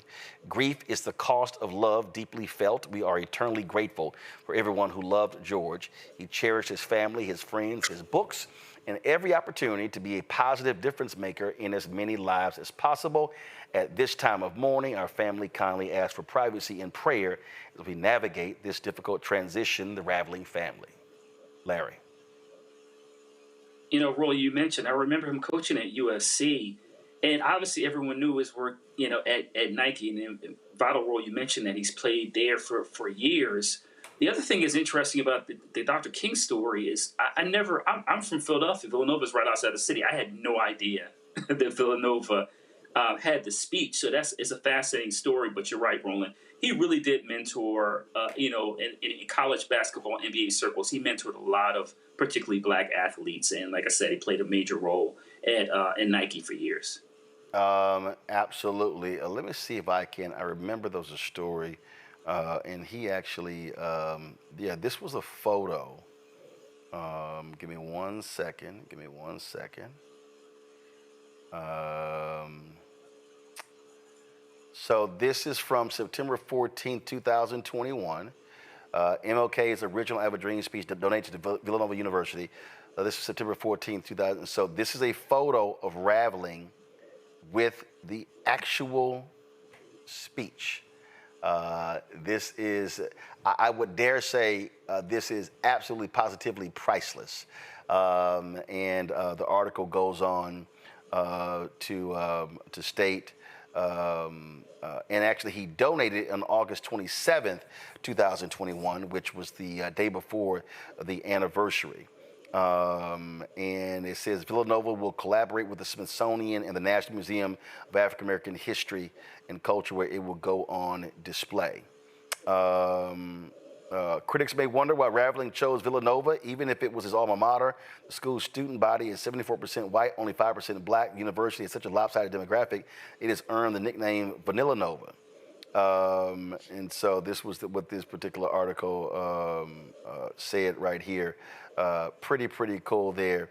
And it was, again, I remember reading the story like a number of years ago, and it was just crazy, and how he got it. And here was another, give me 1 second. This was another photo they had of him with the speech. Give me 1 second. And again, he absolutely made it clear he was never going to, this is another photo of him sitting with someone going over. He had it framed, but it was just crazy that he was married all these years and his wife had no idea he even had the speech. But George Raveling, an incredible individual. So many people, so many folks are talking about him. Marcus Johnson, the former Milwaukee Bucks player, you see him. His tweet recruited me when he was the first black head coach in the Pac-8 on my trip to Washington State in the fall of 1972. I was enamored with his eloquence. One of the classiest men I know, R.I.P. George Raveling. Also, others were Basketball Hall of Fame. Today, the Naismith Basketball Hall of Fame salutes the remarkable career of George Raveling and sends condolences to his family on his passing. As a coach, broadcaster, administrator, and global ambassador, Raveling's impact on the game of basketball is impossible to quantify. His legacy lives on at the Hall and in the countless players, coaches, and fans he has touched. Also, commenting, USA Basketball celebrates the life and legacy of two-time Olympic basketball assistant coach George Raveling. George was a trusted friend and advisor to USA Basketball, and he will be missed. Our condolences to the Raveling family and all of George's loved ones. And USC, where he coached, they also paid tribute to George Raveling. Iowa did as well. You see Jay Bilas and so many others. NCAA March Madness. This is what Michael Jordan had to say about George Raveling. I'm deeply saddened to hear about George's passing. For more than 40 years, he blessed my life with wisdom, encouragement, and friendship. He was a mentor in every sense, and I'll always carry deep gratitude for his guidance. I signed with Nike because of George, and without him, there would be no Air Jordan. He lived an extraordinary life, breaking barriers and paving the way for so many who came after him. My thoughts are with Dolores, Mark, and George's many, many friends. So we certainly paid tribute to George Raveling, and absolutely unbelievable brother. And last one, NBA Commissioner Adam Silver. George Raveling had an influence on the game of basketball at every level and was a pioneering force behind its global growth. During his long and impactful tenure at Nike, George traveled the world, mentoring multiple generations of players and coaches and promoting the sport that defined his identity. He broke barriers as a college basketball coach and was a towering voice in our industry. I valued my friendship with George and admired how he led with poise, dignity, and respect. He was simply one of the most revered individuals in all of basketball. On behalf of everyone at the NBA, I send my deepest condolences to George's family, friends, and the countless people he touched throughout his extraordinary life. Adam Silver, NBA Commissioner. Folks, that is, so we certainly extend our thoughts and prayers to George Raveling's family as well. That is it for us. Let me thank Avis, let me thank Larry, let me thank Mustafa for being on today's show. Thank you so very much. Folks, this is our anniversary week. That's right, we celebrate, what's the Babyface song? It's our anniversary. So, here's the deal. So Thursday, September 4th, is the 7th anniversary of Roland Martin Unfiltered. It is the 4th anniversary of the Black Star Network. And so I'm going to be unveiling something we've been working on that day, but also our goal is simple. In honor of our anniversary, our goal is this year. We're getting ready for 2026. There's going to be a lot of stuff we're going to be covering across the country. I'm bringing somebody on board. I'll be making the announcement soon. We're looking at launching a business show. We're looking at health show, all kind of different stuff. And your support is critical. And so our goal, and we always, of course, we say this every year. Our goal is for 20,000 of our fans to contribute at least $50 each a year. That raises $1 million. And so that's really what we want to do.